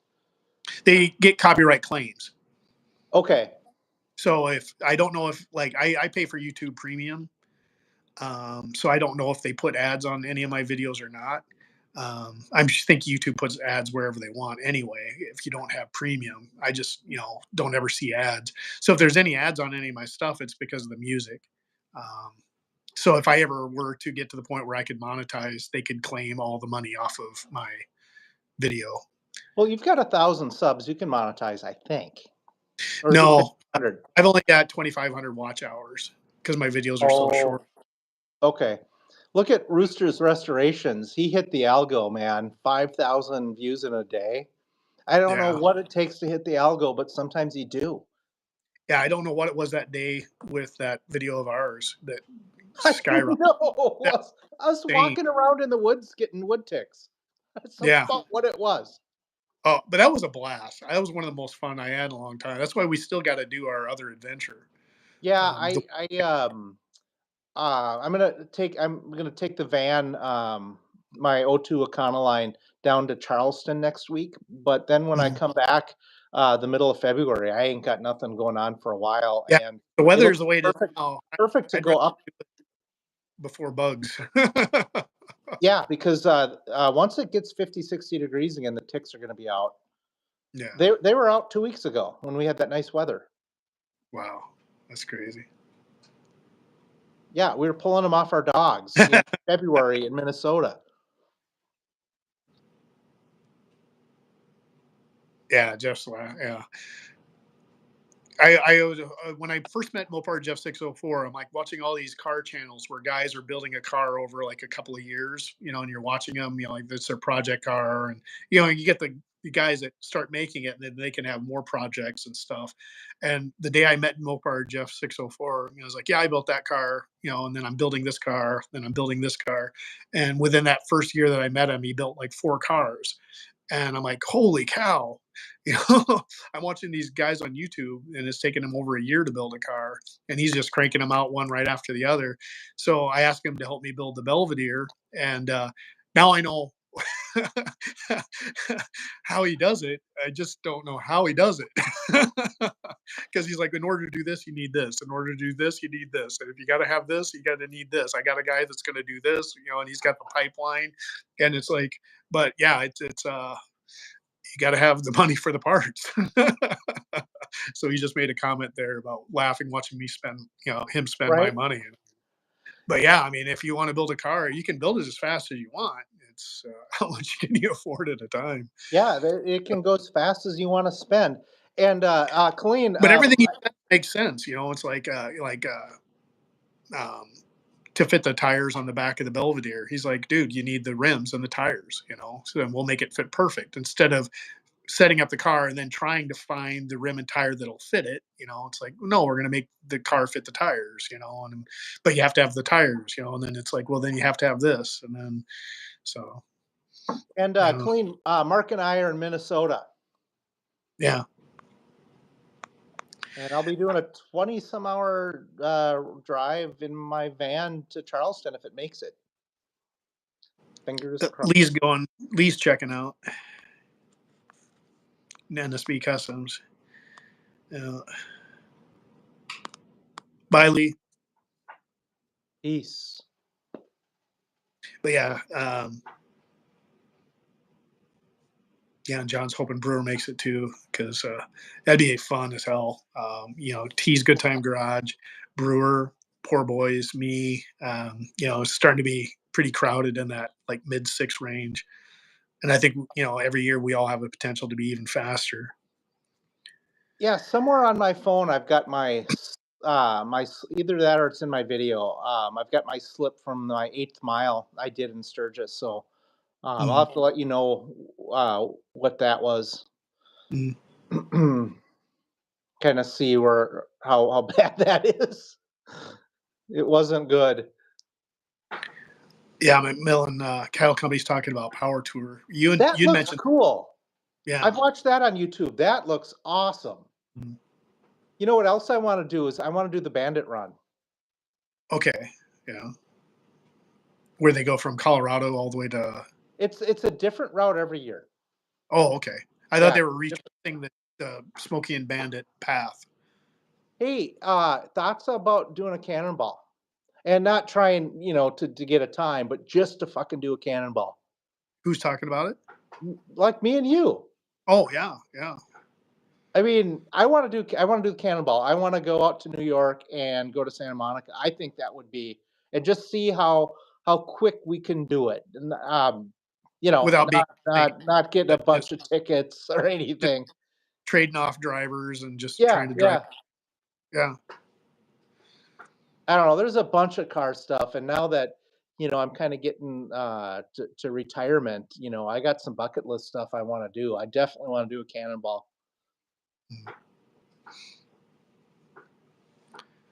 Well, Brewer, I hope you guys get to feeling better, and definitely, I like, man, I meeting you guys that first year was one of my favorite things. Just great guys, class act. Um, it was like an honor racing against you because they're one of those guys where I'd seen their car on YouTube because it kind of looked like my satellite, and Sure. I'm like, holy shit, that thing's fast, and I subscribed to them, and then I heard they were coming to No Name Nationals, and it was like, wow, it's like get to see that car in person. It's pretty cool. Yeah, Power Tour is too, and the sad part is originally I wanted to have a it's cool having the jack bind, but I wanted to have a car that you could do Power Tour in, Yeah, the Jack Pine's gonna do the power tour on a trailer.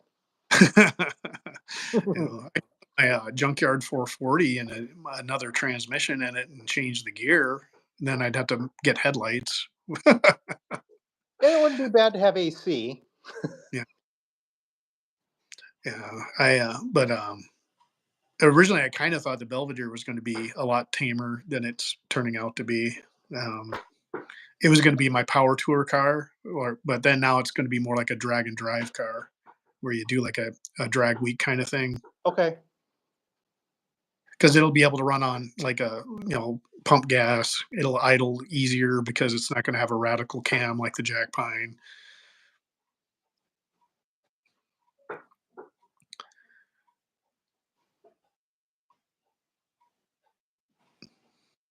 Just trying to catch up on the comments again, but Yeah, it's yeah. fun to see How the long is comment it? section Like a kinda. 3,000? Is that like a 3,000-mile trip or something, or how do they rate it? It's like you can join in and out of it at different points and stuff. Power tour? Yeah. I watched it on YouTube, and I think I was following Derek, um, Okay. from Vice Grip Garage. I kind of followed him especially when he lived here in Minnesota, 'cause, I think his house was in Coon Rapids, actually. Yeah. Whenever he'd do the video, he'd always be on Highway 10, Mhm. coming into the Coon Rapids area, but, Well, uh that car show he had that I went to, Push It, Pull It, Haul It. I want to say that was in St. Louis Park. Um, yeah, yeah, I remember you went to it was that. at a small bar, and I think there's only like about maybe 30 or 40 cars there at the time. But that was a really cool deal, especially to watch him go on. And like I said, he was like the most personable guy there. He spent a lot of time talking to any of the younger guys that were there about their stuff, and and they like some of the guys had like one kid had like a colonnade style like Oldsmobile, like that 80s style Oldsmobile Cutlass kind of thing, Oh, yeah, yeah, yeah. and he had the stickers on the spark plug wires and stuff. And Derek was talking to him that was a great idea, and like spent a lot of time talking to that kid. I just hung around in the background. I'm like, I was the guy with the shiny car, I just like kind of hung out and watched. And yeah, I mean, he deserves what he got. He's a nice guy. Oh, So he's so funny. I mean, just so funny. Yeah, I mean, even like my girlfriend will never watch any car channels, but she'll watch Derek. Yeah, super funny. I just love anything where somebody goes find a rusted out piece of junk in somebody's garage that sats 20 years and somehow go to O'Reilly's and get some parts and get it to run and drive 1,000 miles home. I can watch those videos all day long. see, I kind of fell off, and it's like I said, I don't need to subscribe to certain channels because YouTube forces them on me every other video, and Derek's one of them. And I kind of went a long time without watching any of his stuff, just because I get kind of tired of the revivals. But every once in a while, like if he does a car that I'm interested in, because Okay. more about loving the car for what it is, as opposed to just bringing it to life because you can. Um, to me, it's like, what's the car mean to you? What do you like about the car? Why did you do what you did to the car? You know, You but know, but I I did watch one of his videos again here recently, especially when he was doing the sick week. Um, I'm fascinated with it because I drive pieces of crap all over the country. All my cars are old. All my cars got a million miles on them, and you know, I'm always going through the back of my head. It's like when I get in the middle of nowhere, I start getting all this anxiety. It's like, why are you out here in the mountains with this old whatever it is I'm driving? And mm, that's where I get the thrill of it, where these guys mm, are in the middle of nowhere with these just pieces of junk and just the intrigue and adventure of are they going to make it? mm, What's going to break, and if it does break in the middle of the nowhere, how do they fix it?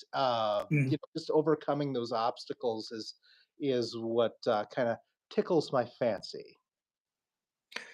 I had a car catch on fire in Kansas City on me once, driving from Southern Illinois back to Sioux Falls. That sucked. uh, I remember I was in a 1995 Saturn SL1. And I was going over the Bighorn Mountains coming back from Yellowstone, and I drove that thing from Minnesota out there without a cruise control, which was awful. And anyway, um, I think I was coming down and I wasn't using the brakes. I was using the transmission coming down the mountains. And then when I got down to the bottom and I accelerated for the first time, all I had was white smoke. And I thought that I blew the engine. And I was like, at the bottom of the Bighorns, you're in the middle of nowhere. And I'm in this piece of shit Saturn. And I think the car just loaded up so much coming down the mountains that I was just blowing fuel. It was so rich. It's the only thing I could think of because by the time I got out on the interstate, I think it was I-90, got up to 70 miles an hour. All that white smoke went away, and then I drove the car for another 3 years without a problem. But I thought for sure I blew the motor out in that would have been like Montana or Wyoming. Anyway, yeah, that's why I love the fix it and drive it videos. and I like to drive through the night, and even back in the day, I would drive through the night, and I had this Riviera with a supercharged 3.8 V6, Serious? luxury car, and Yeah. it was my cruising car. The windows were tinted black, and I had this stripe across the top where you couldn't hardly see out, and stuff. But anyway, I was driving from Sioux Falls, and I was north of St. Joe's on 29, Yep. and I blew a tire. So I pulled over and I just had the tiny donut replacement tire. So I get that on there and I drive into the next exit is like gas stations and stuff, and restaurants, but none of them sell tires, right? It's like the joke is, you go to the gas station, you say, "Hey, I need a tire." And they go, "What do you think this is? The grocery store?" Because, like Walmart and all those places. So anyway, I'm like, well, where do I go to get a tire? And I had to drive out of my way 30 miles west on this little highway to a small town where there was a tire place. And then they didn't have the size I needed, and I'm like, it just kind of sucks. So from that point on, I always wanted a full size spare. Yeah, But things, it was yeah. just And that, November. I was on the side of that the was, road with a dog collar, getting my exhaust to not bounce off the ground, and it's just like, what am I doing in this old van in the middle of the night? Why? Why do I do that? what all of that was like when my car burned to the ground in Kansas City and that tire, that was all before cell phones. Oh, that Yeah. adds a whole nother Yeah. level of fuckery right Yeah, there. and trying to explain that to people. Well, when I first met Diana, um, we were going somewhere, and I pulled out from under the seat of my truck. I had an atlas, and she'd never seen that before, and she was just amazed by it. And then she also found she thought was like she's like, "What's this?" And I'm like, "Well, that's how I check my tire pressure." because you had to have the tire pressure gauge. It's like, well, why do you do that? And shortly after we started dating, both the Atlas and the tire pressure gauge were in her car. She just took them. She understood now. So now she obsesses about the tire sensors on her cars. When it tells them one of them's low. Ever since I told her about tire pressure, she's like, "Mark, you need to put air in my tires. Mark, can you put air in my tires?" She's cute. Yeah, and that's a big deal in Minnesota because when it gets down to 0, your tires will go flat. I mean, not Mhm. flat, but they'll go down to 12 pound from 35 down to like 12 pounds of PSI. Yeah, I, Chadwick came over and he was at 12. I was like, yeah, dude, I gotta check your tires. mhm. Yeah, my truck. I've got one that goes low on me, and I haven't driven it for 2 days, so I'm gonna have to go throw some air in it. But there's a shady guy that was living in the basement of one of my neighbor's house. He eventually got hauled away by the cops, and this is in our neighborhood, which is kind of crazy. But it was Thanksgiving Day, and it's freezing out. Not this year, but the year before. And he had like a little old Honda CRV, and the tire was completely off of the wheel.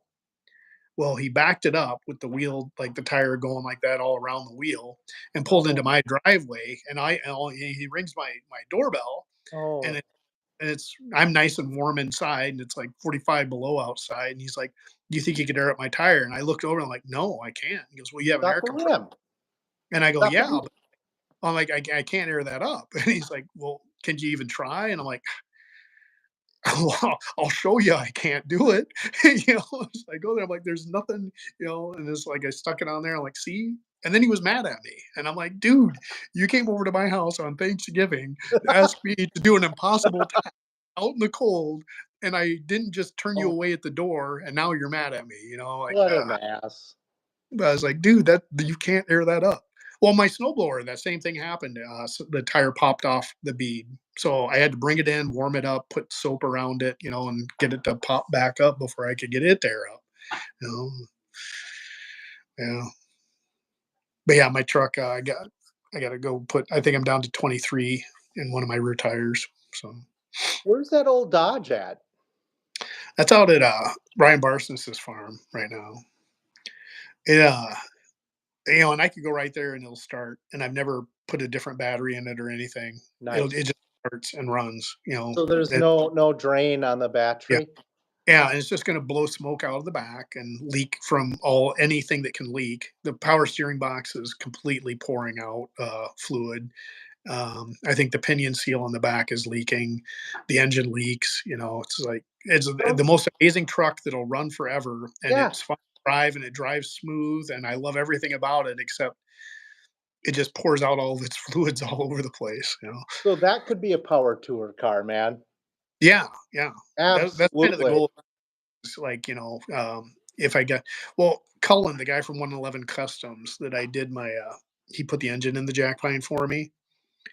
He wants to do a 6.4 swap in the truck, and I'm tempted to do it, but because he's been doing LS swaps and old square bodies now for guys, and he actually has a guy that would like to buy my truck to do that, to put a 6.4 in it. And there's something I thought about because then that would be a total power tour vehicle. Oh, that would be that yeah, that'd be pretty cool. But I've got that 440. I just got to finish buttoning up, and then I could take it out and drive it. But hey, good night, Rooster. Yeah, I'll try to get a hold of you, Rooster. I work Monday through Wednesday, and then I'm off for my week. So I got to make some rounds next week. I got to go out to Cullen's to pick up a rear end I traded to Jeff, and I was going to hang out and talk to Cullen. He wants to go to that tailgate throwdown in April, and then uh, I'd love to go out and see Rooster. And then Andy, the guy I got the jack pine from, mentioned to come over and hang out a little bit and stuff. So I'd like to go out and check out, see what Andy's working on. And I got a question. I want him to do something for me. So he does metal work. I'd like him to customize the dash for my 63 if he's got time.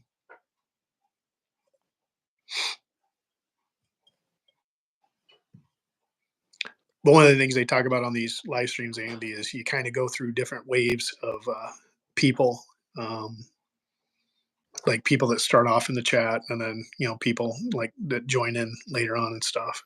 We've had some pretty cool turnout. Some of my favorite people have been in here. Yeah, no, it's this is my first time being a big shot like this, being like the guy on a live stream. So I'm just thinking this is neat as hell. Yeah, watching the comments because I'm always the guy in the comments watching. Mm.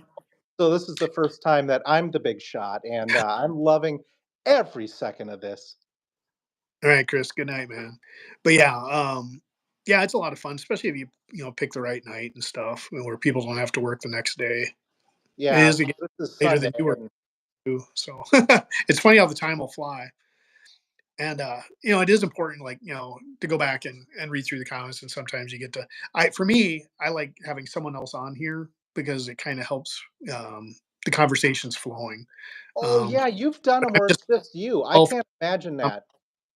plus, if someone wanted to go back and watch it at a later time, I think it's a little more interesting because you don't have any idea what the comments people are commenting on, are if you try to watch it at a later time. So I'd Pretty really like to set up with StreamYard, but you need a computer for that. And maybe you should get set up for StreamYard. Then you can have even more people on. Sometimes that gets convoluted though, when you have too Yeah, many I've people. I've seen those. Whose But functional also, histories? but then you can also pull up pictures and stuff. Oh, off your yeah. Yeah, fun histories. Yeah, you're definitely one of them. I've been enjoying your channel for a while now. Yeah, I'm planning on going through after this tomorrow and subscribing to every person that's commented's channel. So Mm, yeah. Yeah, like I said, it's been a great group of guys, and like the more of the like no name national chats and stuff you hang out with, the more people you meet, and then you find channels you like, and some people unfortunately like I'm sure some people don't like my videos and stuff, and sometimes you don't like other people's videos. It's perfectly fine, but I mean the common denominator is it's a bunch of car guys. Uh, and everyone's there wants to be there. So, and believe it or not, Andy, the No Name Nationals has their own group of trolls. There's a No Name National hate out there. There's guys so that so actually spend like trolls not videos to about be funny, but stupid. like are dicks. What's that? So trolls not to be funny, but are dicks. Yeah, they'll like comment like, "Oh, all those cars are slow," and like they'll like totally trash all the other cars there, and and like that's not even racing and stuff. It's like you guys don't get the whole point. It was never about like a true competition to see who's got the fastest race car. It's not a true competition to see you know any of that stuff. It's, hey, we're a bunch of guys who hang out on YouTube, we're getting together at a track, we're gonna have some fun racing. Well, yeah, you But they're know, hateful. There are hateful trolls out there, so yeah, I don't quite get that. The kind of arrogance out of ignorance is kind of what it is. And my first I've always loved cars and been fascinated with them since I was a little kid. And I started my first car event that I ever did was the Sturgis Mustang Rally in 2007. And I've gone to that's the only car event I've done. And I go mm, out there, I drive my car out there. It's bone stock. It's nothing special. And I go out there and have fun. And mhm, there's people out there that are real serious. And mhm, you know, yeah, I don't get that. And I'm sure they think I'm just a dumbass, and I don't haven't done anything to my car, and this and that. I go out there and have fun and make mhm, some YouTube videos. I've got great friends out there, and it's just the camaraderie of it for me. And I think that's why the No Name Nationals is just right up my alley. I think it's just going to be fun and no stress. yeah. Yeah, and, I came from kinda like car show side of things. I always liked going to car shows and that because I like to look at cars. I like taking pictures of cars and, like, at different angles and certain features about a car that I think is really cool. But, sometimes car show guys are total dicks. You know? Well, they are. Yeah, You know, they're really arrogant, and yeah, guys that want just to point out that their car is one of one of one of one, you know, and no car like it, you know, and it's like I've spent over $150,000 on this piece here that no otherbody else has, and you know that kind of stuff. You know, like those guys drive me crazy. But what yeah, I like is there was a guy with a '69 Firebird at Street Machine Nationals, and you know, you first look at the car and like, okay, it's got the factory rally wheels on it and everything. It looks like a bone stock car, but right away I'm like, okay, it's been lowered. So then I look inside, and the interior looks perfectly stock, except I noticed that the shifter in it was actually a 6 speed. But under the hood, it was a bone stock looking engine, and it was a 350 car. It wasn't a Trans Am, it wasn't a Formula 400 or anything like that, you know. And I looked underneath, and he had cowl tracks and stuff. So I go up to him, I go, uh, I'm like, "So is the engine stroked?" And he laughed and he goes, "Yeah." And but I was like, I pointed out every little thing that you know was different about the car, you know, even though it looked like it was bone stock. And to me, that was one of the most cool cars there, you know, because he hit everything that he did to it, you Oh, know. that's sweet. And, and I was That like, is man, I'm like, sweet. hey, I am the guy that appreciates everything you did to that car, you know. So Yeah, no, I get it. I get it. Yeah, that is cool. nothing he did was in your face. Many people were just walking by the car like, "Oh, that's a nice '69 Firebird. Oh, that's a nice '69 Firebird," you know, but I'm like, "Dude, that's a nice '69 Firebird." You don't know. Uh, yeah. I mean, I put my border collie in the back of my Mustang and drive it out to the Black Hills for a car show, and mm, you know, I'll spend close to $5 on that vacuum. mm, You know, and then I, you know, the hotel's cool out there. They let you use the hose, and I bring my bucket and you know whatever soap that I have, and I wash it and do the to it, and put it on Main Street and drive it home. mm. Yeah, Dust Devil, your car is definitely not. You're hanging it all out there for everyone to see.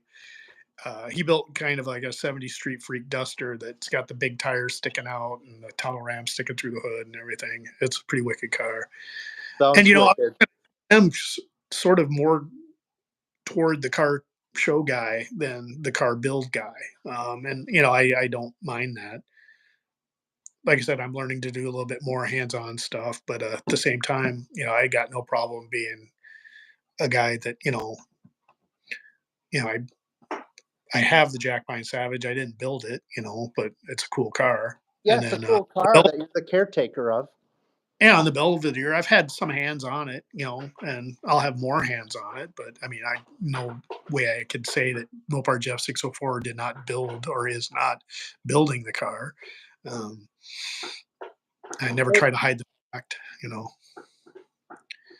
help me decipher functional histories. I could probably print a cookie for a 1/64th scale Mustang. So I get the 1/64th scale, but what does it mean by a print a cookie? Because you can bake a cookie. Mm, Do you know what that means? cookie. But I mean, I'd eat it if you print it. Oh yeah, and functional histories. I keep thinking about that too, and I go to your channel. I was gonna reach out to you about maybe doing one like of the Jack Pine. That'd be sweet. Um, yeah, he's got a little 3D printer. I know he makes like small like plastic parts and stuff like that. So I don't, Oh, okay, but that I don't makes know what a sense. I get cookie it. I was is. But I wondering if mean, that was he definitely could. A it's got to collie. be some Oh, 3D he meant collie, printer not term. cookie. So like a little dog. Oh, that would be awesome. Here, does that work if I do that? Um, here she is in all of her glory, sound asleep, just probably for a minute. Yeah, before she has to kill something. She comes and tries to eat my ankle. Where's he is in bed? Yeah, he's in bed. He's still recovering from a nail injury that we had to get cut back, and it's taken forever to heal. But yeah, hopefully one more week and he's good to go. Yeah.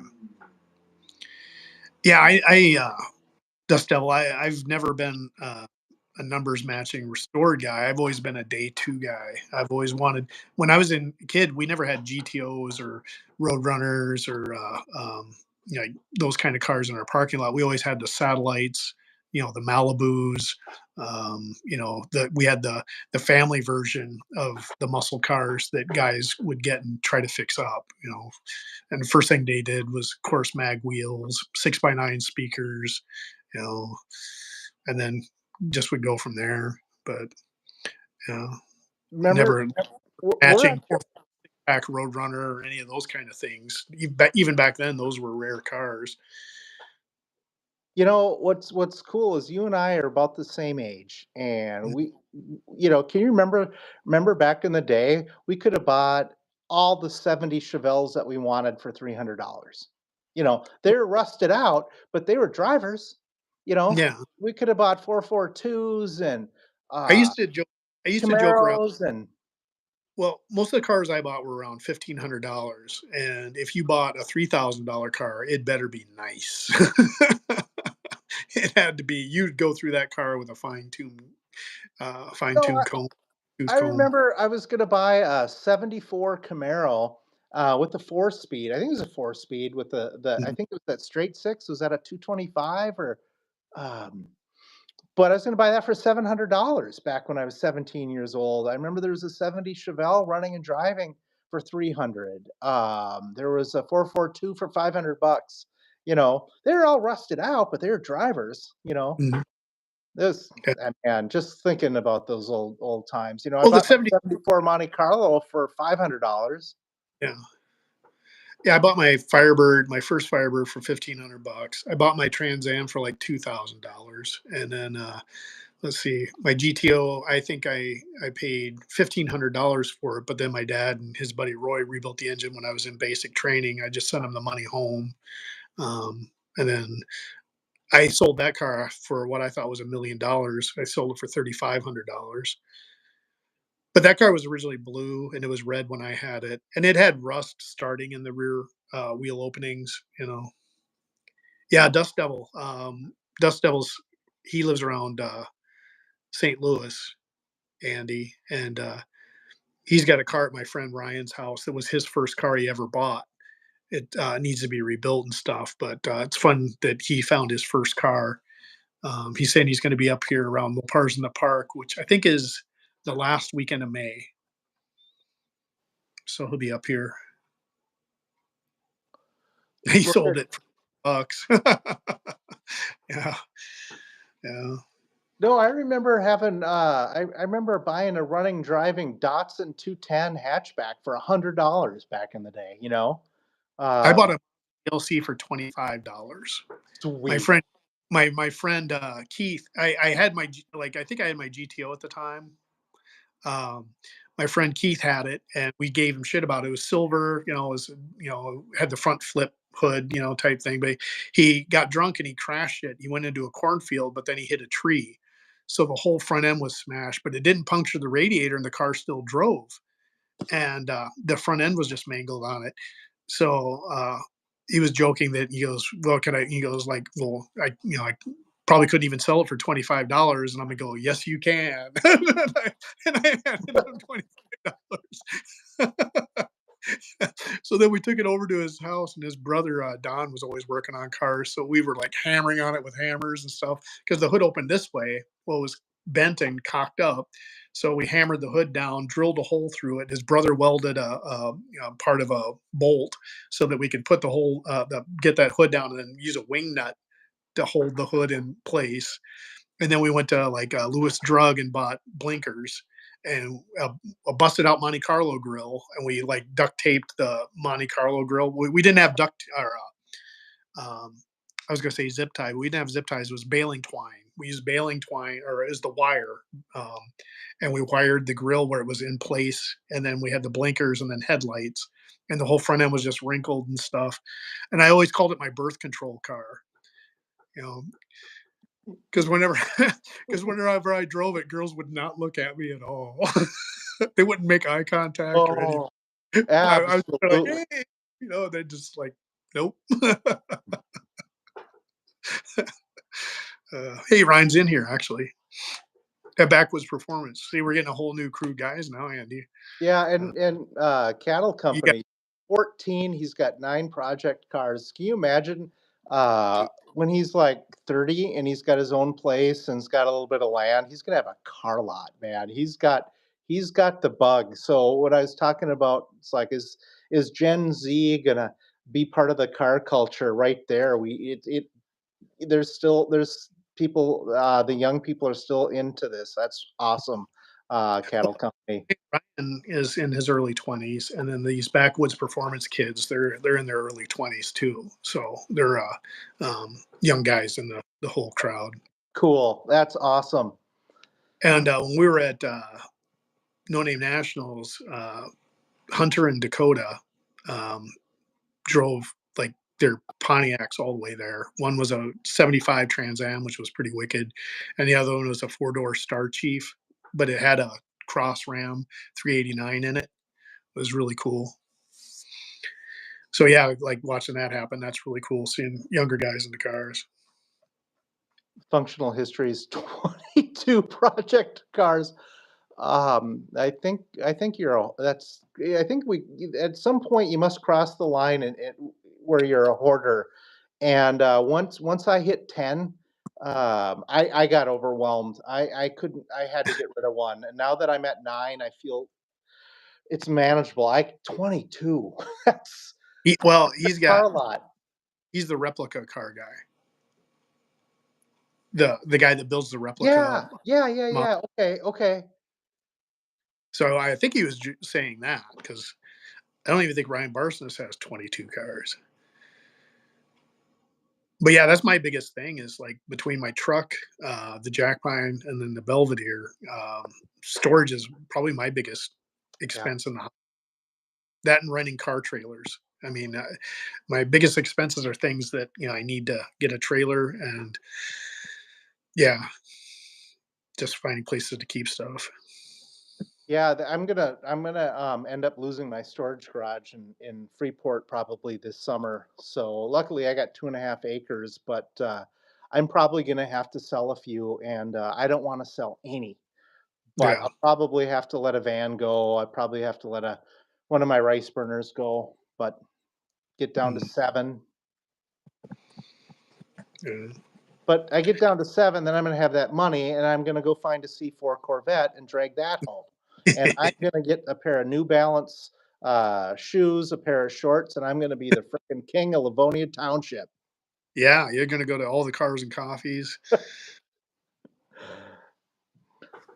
Or troll Cars and Coffees. There you go. Yeah, yeah. Yeah, I always like having something that was just a little bit different, something that, not necessarily like so different that it's like in your face, but, um, like my satellite was a nice car. When I take it out, some people noticed it, some people didn't, because it did have a certain look to it, but it wasn't flashy. Um, the Belvedere is going to be very inconspicuous with the blower sticking through the hood. Right. Yeah. Hey, Functional Histories, I'm in Minnesota, right around Princeton, if you look it up on the map, and He's Mark's north down by Iowa. and I'm south of the Twin Cities. And Ryan Barsness is just a little bit further south, and then farther south than that, you got Roosters Restorations. And then somebody was asking you about how much snow you got right now too, Mark. I think we got 5 inches the other night, and then it's just not melted because it's been cold. Yeah, we were predicted at 1 and we got 4. Mm, So, yeah, and it really hasn't melted a whole lot because it's been cold, but we're looking at 30s, 40s during the week, and then towards the weekend almost 50, so it'll be gone. mm. I think Backwoods Performance guys are in Kentucky. Oh, I love Kentucky. Hey, Backwoods guys, are you guys going to go to Mo Party or No Name Nationals this year? because I'm going to kind of make a big week of it. I think I'm going to try to hit both. Yeah, Ryan, I don't think there's much that melted. It might have. I guess yesterday and today during the day, the sun was out, but I think it was still in the 20s, wasn't it?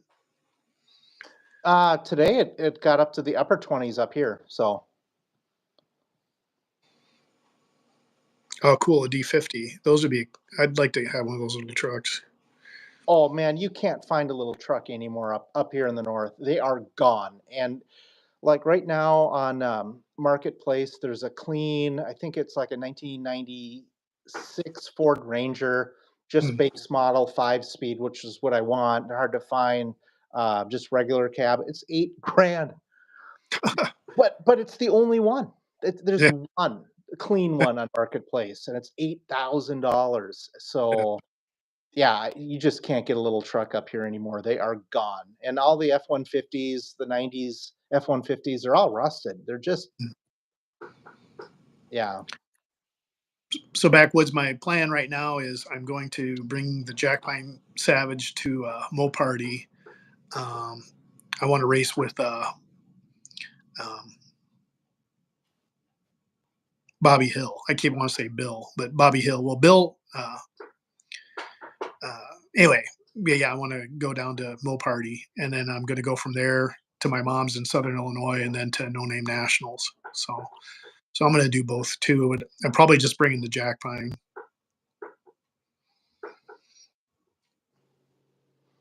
Pull the jack pine down with your old Dodge. That's always been the plan. Yeah. Just the Belvedere seems to kind of rob all of them of all their money to fix Yeah, them you've up. got some money in your old cars.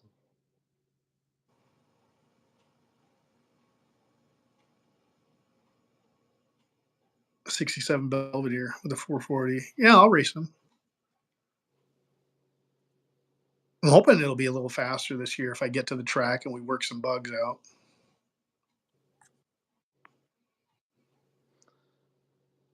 Yeah, I can't imagine driving a car that fast. That's got to be scary as F. Well, it's like Jeff said, I mean, he drives his dragster that runs the quarter mile in like six point, I don't know what, but anyway, he goes, he's got time to do stuff while he's doing that.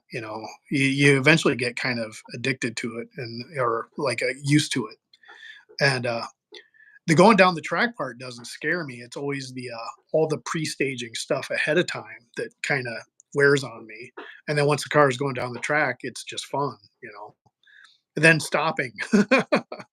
The eighth mile at Sykeston has a short shutdown area, and I've only got 10-inch drum brakes on it. So I'm like, come on, slow. Why It's was one I of thinking that was a quarter, but it's an 8 mile, huh? it's eighth mile, yeah. Okay, okay. But that's one of those things where I'm like, I really need to upgrade the brakes because we took, the car was perfect when it was running a 440, with 10-inch drum brakes, but now it's got a 500-inch stroker making 600 horsepower. It's like, yeah, I should probably upgrade the brakes. Yeah, like you said, you get used to the horsepower. My father's in his 80s, and he's got a 2017 California Special Mustang GT, and that's, I don't know, like somewhere around 400 horsepower, I believe. And Mm. I drove that for my first time, and I've never driven anything with that much power before, and it scared the hell out of me when it's got the 6 speed. It scared the hell out of me when I gave it some gas, and he's just like bored with it because he's so used to that horsepower. So Dust Devil's talking about they're worried that they might not do Mo Party, and yeah, because I was talking to Bobby Hill, and he was saying, "Have they announced the dates yet?" And when I looked, I found somewhere that they were like tentatively looking at the weekend of the like the 15th, 16th, kind of.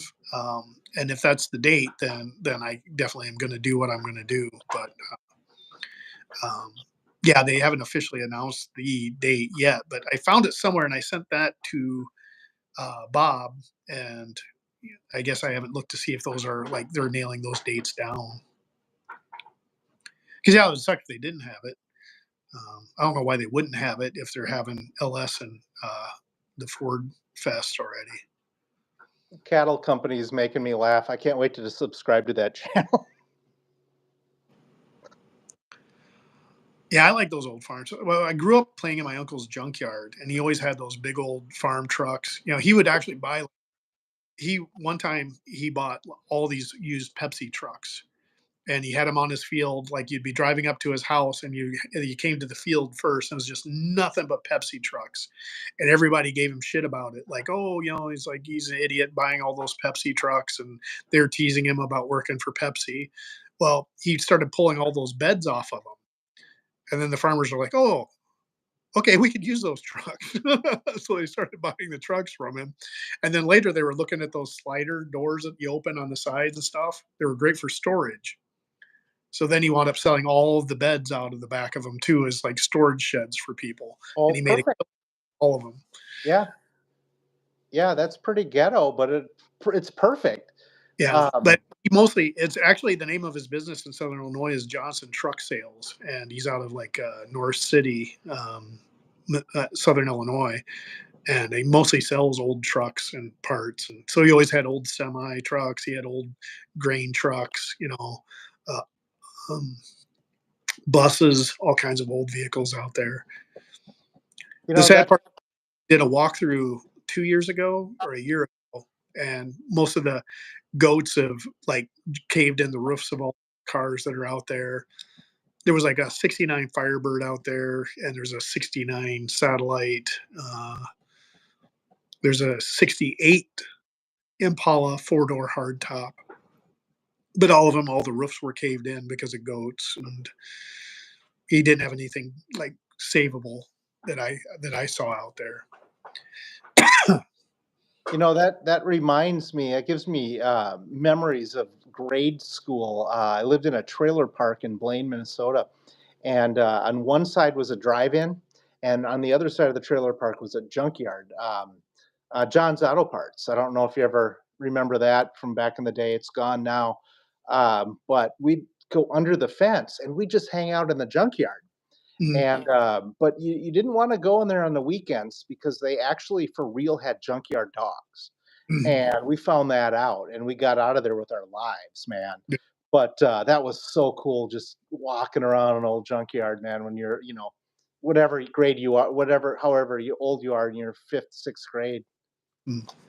Those young guys I was talking about that came to the No Name Nationals, Sand Mountain Ballistics is a hunter. He's the guy with the Star Chief that I was saying was out there. Yeah, So he's a younger guy. cool. Yeah, junkyards are a great place to play when you're a kid. I mean, Oh, they were. just you got BB gun wars out there. You could play cops and robbers, get in cars. My uncle always had like one or two that were running out there that you could drive, but you had to be a certain age and be able to touch the pedals. And if you couldn't go careening into shit, and smashing into stuff, and you couldn't do anything stupid or you wouldn't be able to. But that was like there were 11 cousins, and you couldn't wait till you got like where you could reach the pedals, so that you could actually drive something. And usually it was barely running and it would die on you half the time, and so you could never really get going. But I loved nothing. My uncle would laugh. He always called me city punk. And anytime we would go out there, it'd be like early in the morning. I would go out into the junkyard, and they wouldn't see me again till like the sun went down and it was time to eat. I just would be lost out there, just totally entertaining myself, and that's probably why I also like old junk cars. Yeah, yeah, absolutely. I remember 20 years ago, a friend of mine had a farm about 20 minutes from here. We worked together. He had a flatbed, and we would watch the ads in the local paper, and anything that was $100, $200 that had bad brake lines, Mm. didn't have reverse, we'd go buy it, bring it to the farm, and once we got about 5 or 6 of these cars together, we'd have our friends come, and we would just go out in the field and field beat these things. Best, absolutely the best time of my life doing that. Everybody's got a six pack in the passenger seat. You're out in this car. driving through the fields, chasing each other, cops and robbers, just absolute mayhem. It was Oh, wonderful. yeah. Yeah. Which would scare the hell out of any parent now. Oh, yeah, and it was crazy. His son was like 10 or 11 years old, and he'd throw him in an old Crown Vic, and he'd be out there too, and you'd be scared to death of him.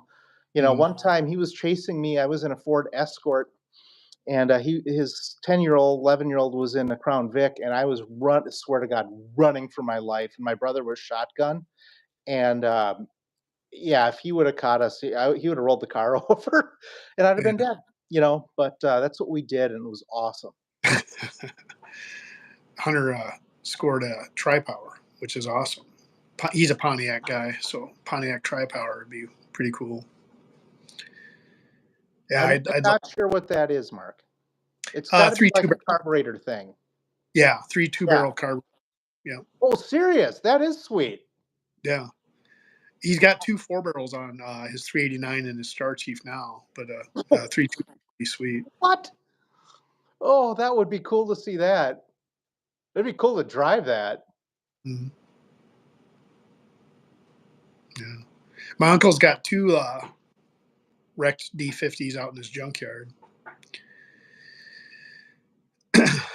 Man, what I wouldn't give for a D50 or a 5-speed, early 90s Tacoma. They don't make a guy did a thing about new trucks now, and he even made a comment. They don't make cheap trucks anymore for anybody. Um, that there's some fleet vehicles out there, but they're usually sold as fleet. The average truck is $90,000 or more because they're all like they're like my truck. They got the little 4-foot bed on the back, leather interior, full loaded. They're not trucks. Yeah, and like the Ford Ranger, which is supposed to be a small truck, it's as big as the old F-150s were, Yeah, and like the bed's like 5 feet off the ground, so it's not even practical to put things in or out like the old Rangers and stuff used to yeah, be. And they're 30 grand if you're yeah, lucky. You yeah. know, no. Yeah, I got to take a road trip down to New Mexico or something and fly down there and drive, not road trip, but fly down there and drive something home. It's the only Yeah. way you can get something like that in Minnesota anymore. Yeah, little like well, anything 2-wheel drive. I mean, up north, you don't see anything that's not 4-wheel drive either. Yeah, yeah.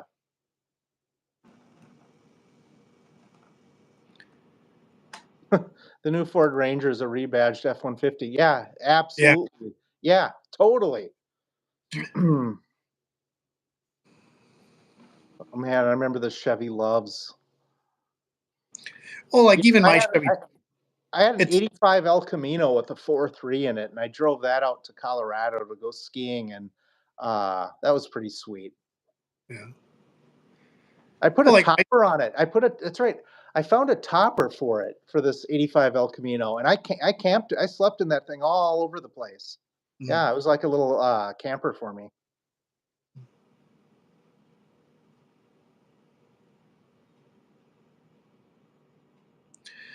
but like my Chevy truck, it's been paid for a couple of years now, and of course, it's well off warranty, and I never got extended warranty or anything for it. Well, the other day I was leaving work, and I thought someone shot at me. I was smelling hot wires, and I'm like, "What the hell is that?" And then all of a sudden, I heard a, and I'm like, "What the heck?" And I couldn't find out what it was. So I get home, and then the next day I'm driving and I hear tinkling, and I look, and the driver's side, I've got the window that's got the slide window in the middle, the back window on the driver's side. I figured out the defroster wires must have got so hot that, like, for some reason it was shorting out, and it got so What? hot, and it was on a really cold one of the cold days, so it made the window shatter. But the window didn't fall out; it just shattered. Well, and then also the blower fan for my HVAC system is dying at the same time. That's like a It, 2015, 2017, isn't it? it's 2018. That's like to me, that's a new car. It shouldn't be Well, doing that. yeah, I'm like, like the heater works, but the fan is like weak and it's going Yeah, to go out. So I'm like, I got to take it into the dealership to get that fixed. And I'm like, son of a stupid. bitch, that's going to be. I'm sure it's going to be to fix everything and replace a window is going to be at least $1,000, you know, because you're going to have to get under the dash and it's going to be something else and then something else. And then, you know, like all the little parking sensors on the front bumper and that, those quit working about 2 years ago. But that didn't bother me because I'm like, you know, so it's all that fancy shit that they're putting in trucks that, like, the truck's still perfectly fine as a truck, but all that fancy shit is what's going wrong with it, you know? I've got a 2005 Corolla. We bought it with 25,000 miles on it in 2008. It's going to roll 300,000 miles probably in the next 3 months. And because it's like 297 on it now. And like I did an alternator, a battery, a water pump, brakes, and tires and oil changes. And that's it. Mhm. Yeah. Yeah. Cattle company, you're killing me, man. You're funny. Oh, man. Yeah. Yeah. These modern vehicles, you know, they're, I don't own one because I don't want, they're too expensive, first of all. well, and Uh, then something like that goes wrong, it's expensive, you know? I mean, it's not like I could get under there and change the blower motor myself, you know? I mean, I yeah, probably it would take me 6.5 years and, you know, I'd probably just, screw stuff up. yeah, better off paying somebody that knows what they're doing to fix it if you can find somebody that knows what they're doing. Watching some of these YouTubers, these newer cars built like 22, 23, like during the coronavirus when they couldn't get chips and stuff like that. I guess they're garbage. Mm, Like that whole 2 years of all cars are just supposedly just garbage and unreliable. And yeah, and they're expensive. Yeah, mhm, give me an '05 any day. yeah. A '95. Well, and then I even realized early on that my truck's a lousy truck, you know? I mean, that bed Looks is too, nice, sounds nice. oh, yeah, sounds good. It's pretty, and I love the inside of it, and I love the Bose surround sound, and I like Apple CarPlay, but I'm like, for a truck, it's kinda worthless. I mean, it's not big enough to pull a good sized trailer. I get, Can't put a topper on it and sleep in it. yeah. Too short. So yeah, but I don't want to buy a new truck. I've been actually looking at some older diesels. I thought about selling my truck to like a co-part or car part or one of those Carvanas or whatever. Mhm. Should have Like done 20, that 2 years ago.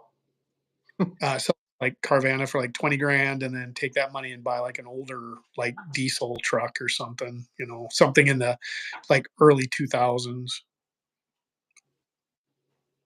Yeah, I mean, I'm Because we daily. Diana kept both her cars. She didn't get rid of her TL, and that car's been, we've did every maintenance change they've recommended on it since we bought it in 2012, and it runs like a top. It's an amazing car. Um, and then she's got her Forerunner. So I mean, we got two dependable newer vehicles. So I mean, I could have an old truck to drive. Yeah, and Cattle Company talks about the 7.3 Power Stroke, and those were in the ambulances that when I was working as a paramedic forever, and ambulances are really heavy, and those Power Stroke turbos, those ambulances would haul ass with the 7.3 Power Stroke turbo. That's absolutely everybody that Well, like, as paramedics with, we love the 7.3. Everybody loved that motor. well, everyone talks about how little horsepower the 7.3 had and how little horsepower like the early like Cummins engines and stuff had. But it's like, dude, it wasn't meant to be horsepower. It meant to be a work vehicle, you know, and they're Well, meant to, it was fast. I thought the one when they put the turbo on it, it was fast yeah. for what it was. Mm. But yeah, they were dogs without the turbo, but they were reliable as hell. But I mean, I just want something to pull a trailer anymore, you know. So, and my trucks to get an enclosed trailer, the 1500 is a little bit light for that. So, I mean, I can do it as long as I'm not doing it every day, but it'd be nice to have something that could pull it and handle it, you know.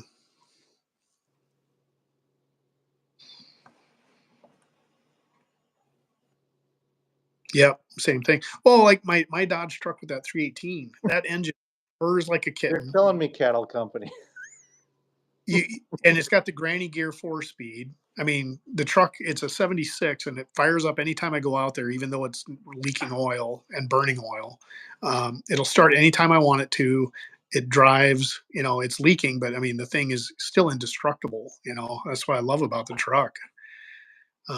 You could put it in granny gear for first gear. You could hop out and it'll just kind of chug along. You could put bales of hay in the back of it and then hop back in it. I mean, it's just the perfect truck. It's wasn't meant. It has a 318 in it because that's the minimal engine it could need to get by. And do work. Sand Mountain Ballistic, is your Ranger? Is it manual? That's what I want so bad is a V6. The 2.3 is such a reliable motor, but I've had a few of them, and they barely do 70 miles an hour. But yeah, the V6. And Cattle Company just keeps throwing zingers, man. Oh, this is good. Well, one of the road trips cross country when I had that Riviera, when I drove it down to Southern Illinois to go to LPN school, my winter beater was a little Chevy. It was a GMC version of the S10 Blazer. It was a Jimmy. Yeah. Rusted to beat hell. It was black, but it was a 5-speed. And it was fun to drive. And it had 7 oil leaks. And I drove that from Sioux Falls to Southern Illinois. I paid like $300 for it, I think. And when I left Illinois, I sold it instead of having to transport it again for $300. And I drove it for like 4 years. And it had the same 7 oil leaks in it the whole 4 years. And that was just a blast little truck to drive. It was one of those where if it would have broke down on me between Sioux Falls and Southern Illinois, I would have just left it, But it was a great little truck. I enjoyed the shit out of it, especially because it was manual. Yeah, that just reminded me. In 1992, I bought an S10, regular cab S10 with the 5-speed in it with the 2.8. Brand new. Bought that thing brand new. God, I wish I still had that. But you didn't know. I traded it in on my Fox body. Mhm. And Yeah. I had car payments on the Fox body. It was 25 years old, and it was 15.9% interest. And I financed that thing. I was so stupid. But I still have the Fox body now. But I wish I had that little pickup too. Yeah. Well, that's the other thing too. I don't want to buy another truck. If anything, like I said, if I could get that 440 in my other truck and have a truck, I'd probably buy. I'd buy a commuter car, or wrestle one of my cars away from my wife. She says that I don't take care of my stuff. I'm the guy that takes both her cars to the dealership for every single service ever manageable, because I don't want Diana to get stranded anywhere. So I'm always getting the brakes checked and everything and all the stuff. Anytime they recommend anything done on her cars, and she's like, "You don't even take care of your cars." What? I'm the guy taking care of your car.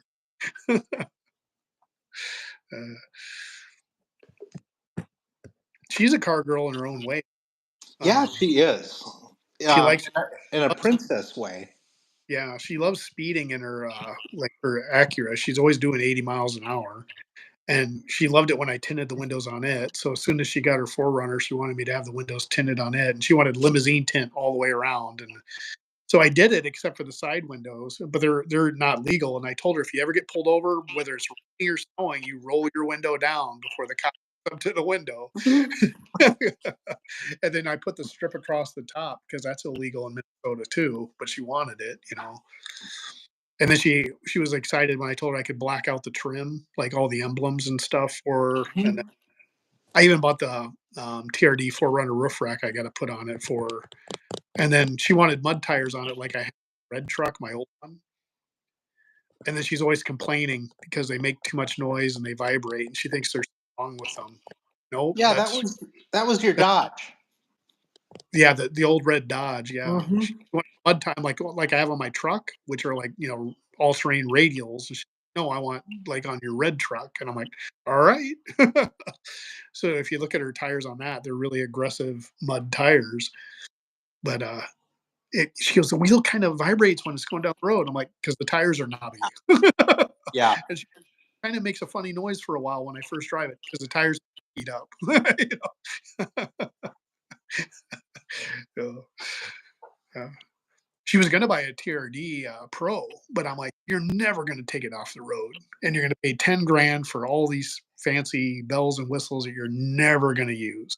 Let's make it look like one, and you'll be just as happy." So the other day, she asked me if I could get it lifted for her. Oh, She goes, serious? "Yeah," and I'm like, I go, Only if you don't ever want to park in the garage again, because it won't fit in the garage if we lift it." So that shut her down on that, but she kind of thought she wanted it lifted too. Yeah. Yeah. But she gave me Yeah. shit because when we went on our Bigfoot expedition, and I got back, ran it through the car wash, but when you open the hatch, there was dust inside in the door. So she's like, "My truck's filthy. I'm never gonna let you drive my truck again." And I'm like, "I washed it." Like, "Oh shit, yeah, the dust got into the door cracks." So I had to go and clean all those out. But she runs her car through the car wash every week minimum, you know, and inside is always perfectly clean. On any given day, both her cars are cleaner than the Jack Pine Savage. And that car's clean. Hey, Jed. Jed from Scott Speed Shops in here. Oh, serious? Okay. Yeah, Mark talks about you all the time at work. Yeah, Mhm. Yeah, I know a lot of these names, because yeah. of, working together on night shift, so But yeah, she's a car girl. She does like she was almost gonna buy like she wanted to buy one of those Porsche SUVs. oh, Um I'm glad she didn't. no, but Chris Rebeck's sister has one and they go to the same gym. So she's like, "What do you think? Should I get a Porsche?" And I'm like, "Yes." Oh. I thought she was thinking a regular Porsche. Oh, yeah. Oh yeah, yeah, you should definitely get a Porsche, baby. I want one too.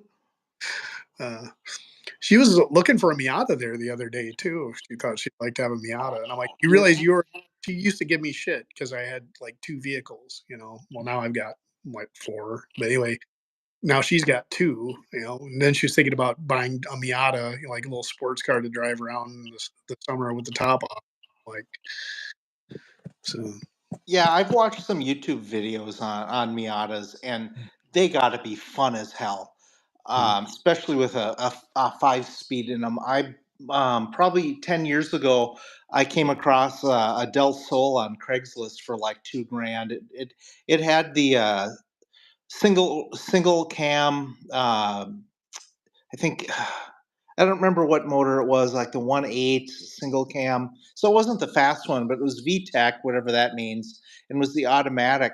But it was, I called it a hairdresser's car, mm, but it was like a go kart, and mm, just would be like riding on rails, and I had so much fun with it. And the neighbor kid offered me cash money I couldn't refuse, and I sold it and then bought mm. something else. But I would totally buy another Del Sol if I found a clean one with Oh, the speed in it. um, But those things have gotten expensive too. yeah, Gary, well, Victor, the guy we work with, Victor, you know, Oh, yeah, yeah, Victor, the I love Victor. Russian. Oh, he's always trying to sell me something. He's trying to sell me his house now too. Yeah, he's trying to sell me his like $100,000 Class B van. It's just Yeah, like no, no, yeah. I'm happy with my $4,000 van, thank you. He goes, "Mark, you need a forerunner because he has like one of those like little forerunner things that he built. You know, like I put a turbo on it. Come out and drive it." So I did. I went out there. We took it for a ride. It was a blast. He's got two of them, you know, and because he's always buying and fixing those, he's always fixing up like Evos and WR2s or Wow. WRXs. Yeah, he's always got like three or four of them that he buys direct and he rebuilds them. if they're low mileage. And he always builds Honda S2000s. And he had a beautiful S2000 there. And I took a picture of it and showed it to Diana.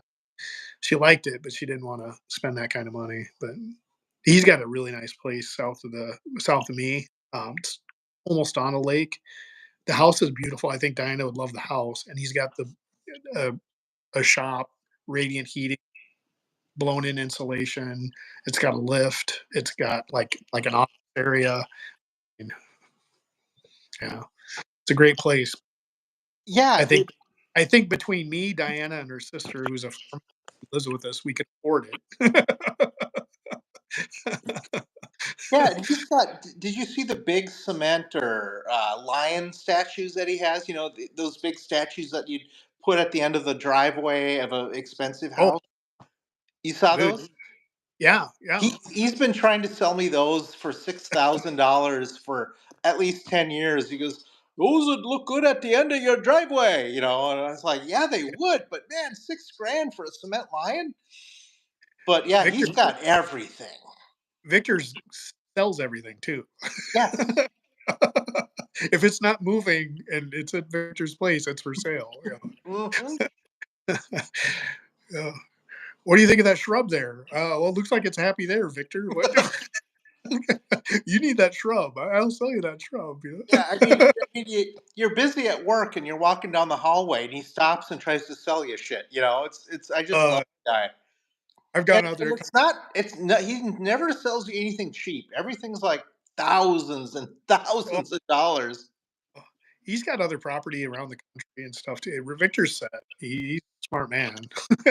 That's the reason he's a hobby X-ray guy now. Right, right.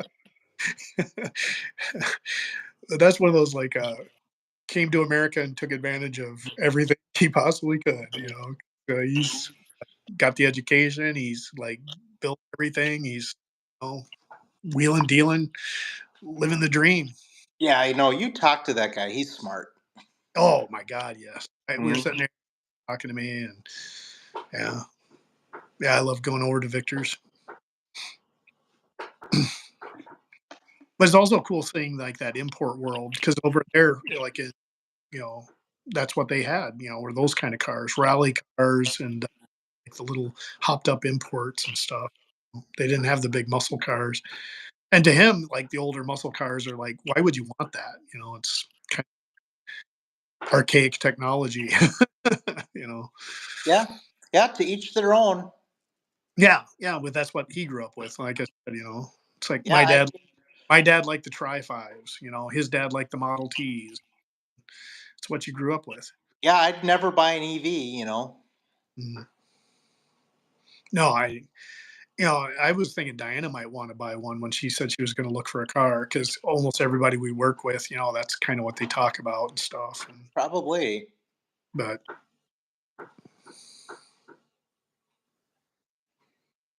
yeah, Jazz, it's been a while.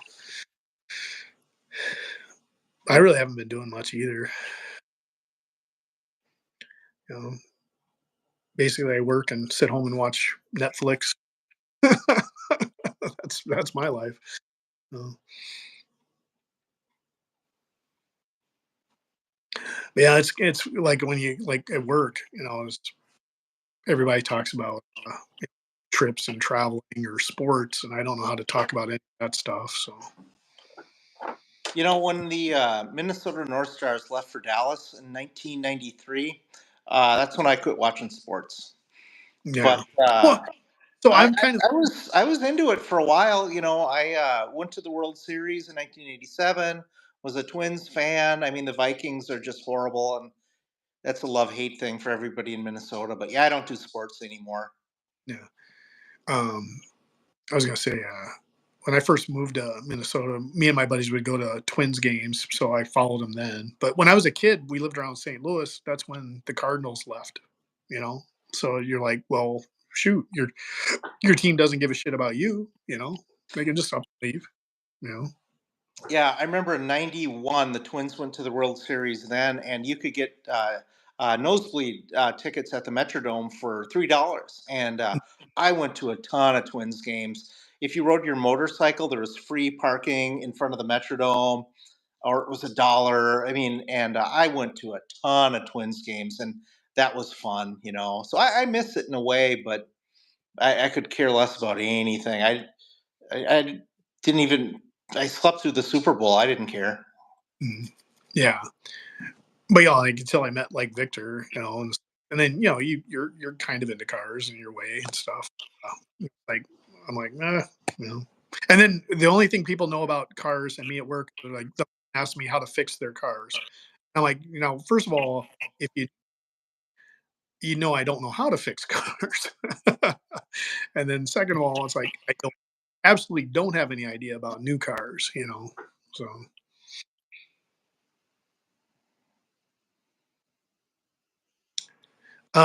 Dust Devil, my mom's down by Mount Vernon, Illinois, in a small town called McLeansboro. Dust Devil was asking if I had family down around Missouri there. So I don't think that's too far from you. Actually, I'm going to be going down there here pretty soon too. I try to get down to see my mom about every like 4 months, 3 to 4 months. Try to get down there like 3 to 4 times a year. My sister does the same, so we try to time like one trip together and then stagger our other trips going down every couple of months.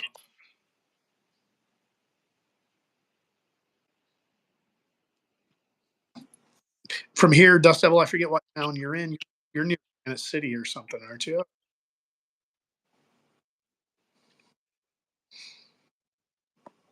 My mom is. It's roughly about 2.5 hours from St. Louis. It's right near the Shawnee National Forest where it starts. But I love that part of the country. I would move down there in a heartbeat, even though it's still Illinois. Yeah, Collinsville. I was born in Belleville, Illinois. Uh, but yeah, uh, when I used to go through from Sioux Falls down there, we'd go down all the time. My mom used to go to Collinsville to go shopping, but she said it's got rough, so she doesn't go there anymore now that she's 78.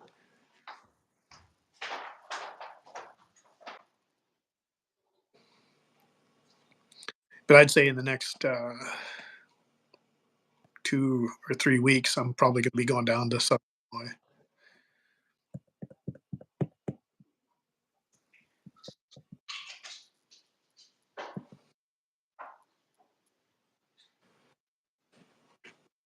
Yeah, I like gremlins, and I really like Firebirds.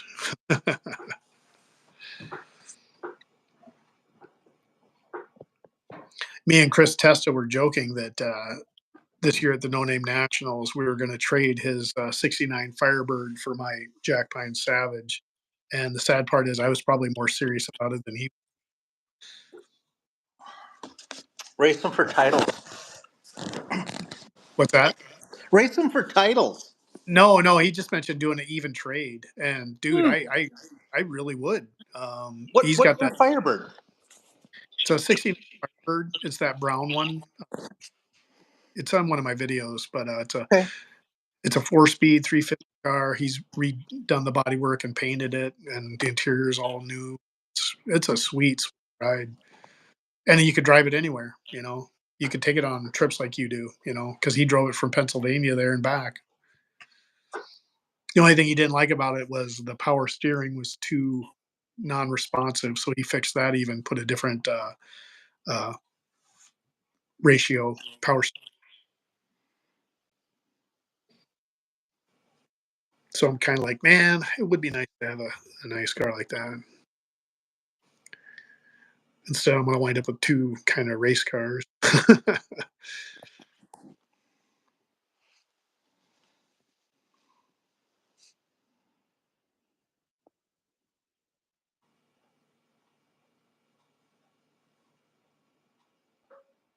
But yeah, well, I think we've been on here longer than you were planning, though, Andy. Huh? I was thinking an hour. But Yeah. man, I mean, if people want to talk cars, I'll talk cars Yeah. forever, and so will you. Oh, Um, yeah. Well, like I said, I sit around like the last I've had Friday, Saturday, and today off, and talking to you right now and being on this live stream is the only time I've spoken. Diana's working this weekend, so she's sleeping, and then she gets up and goes to work, and I'm home by myself, and I don't go anywhere or do anything. So when I and people like Diana's like, when you're at work, you talk too much. I'm like, because I don't talk to anyone otherwise. Remind me what city you're in. Savage. Savage. Okay. Yeah. Um, yeah. Pretty crazy what happened down in Burnsville. What? Oh, I guess I didn't watch the news. Oh, you didn't hear? Two Burnsville cops and one of the Burnsville fire medics got shot and killed this morning. Jesus. Yeah. Yeah, and the fire medic Melissa Moe posted on the Facebook that she knew him real well, and I didn't recognize him, but he worked at North before he went to Burnsville, so I don't know what happened, but it must have opened up on him with an AK or an AR to kill three, and then Mm, others were wounded and got taken to Hennepin. So man, not a lot of details yet, but some serious fuckery down on your end of the world. man. That's why I don't watch the news. 'Cause, I mean, it's just. Yeah, yeah, yeah. Although a lot of times that the shootings in Minneapolis don't get on the news. Diana's like, Well. When oh, like, that's where. Well, when she's you rode with me, and a lot of my calls were in Minneapolis, and you do shootings all the time as a paramedic, and they'd never make the news unless somebody died, you mm, know. So then they'd make the news, but yeah, you'd go on shootings all the time that wouldn't get on the news. People getting hit in the arm or the leg, and no, so. I mean, like, oh, we don't want to talk too much about work, but that time that U-Haul pulled up. Remember I that was night? out in triage, dude. I know you were the guy that brought the one in, and I was like, Yeah, yeah. That still freaks me out. That yeah, was the last thing I expected in our part of the town, in our part of the city. That shit just doesn't happen, you because know. we bougie part of the city. Oh, yeah, I was that was tough. That was really, really tough. And what made it hard for me is I didn't expect it. It just Mm, happened out of the blue, so it took me by surprise. and And when you're working as a paramedic, you're told what you're gonna go on, mm, and often it's not the same, but you've got some idea what it mm, is when you get there, yeah, and then when you get there, you're often not the first person, so somebody tells you while you're walking in, so you're not. And this was just boom right there, right in front of me, and I just didn't expect it. And yeah, I think I got a little bit of the PTSDs off of that. yeah. Mm-hmm.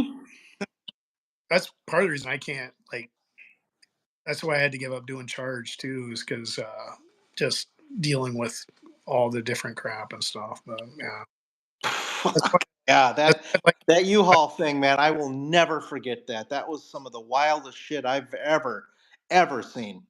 yeah, Yeah, and we're purposefully not giving any details because of the Health Information yeah, Portability Accountability Act that they enacted in the 90s. We can't give details about shit, but anyway. no,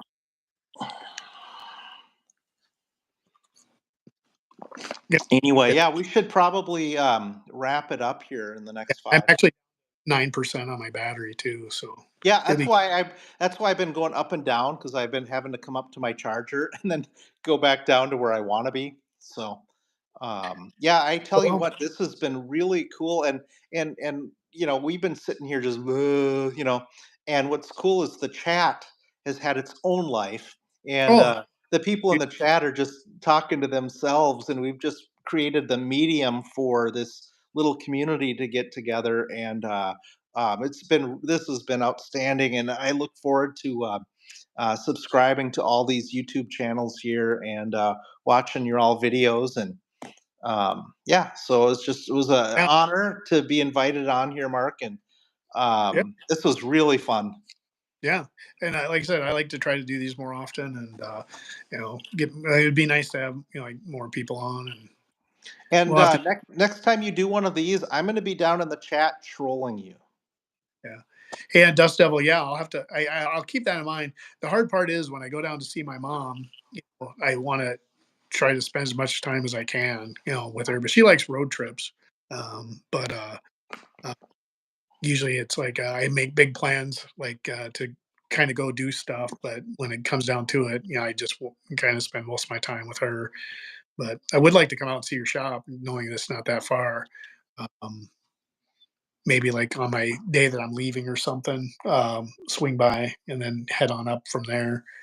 But I'll be in touch, through Ryan and those guys. But yeah, Oh man. thanks everybody for tuning in. I think we had like at times we had up to like 15 people on here, which is pretty cool. There's Yeah. still eight. So everybody that came in, greatly appreciate it. Glad you guys stopped in, and hope you guys got a chance to meet Andy and check out his channel and know who he is when he goes to the No Name Nationals. Yeah, and I'll see y'all in my rear view mirror. All right. See you All later, right, good guys. night. Bye.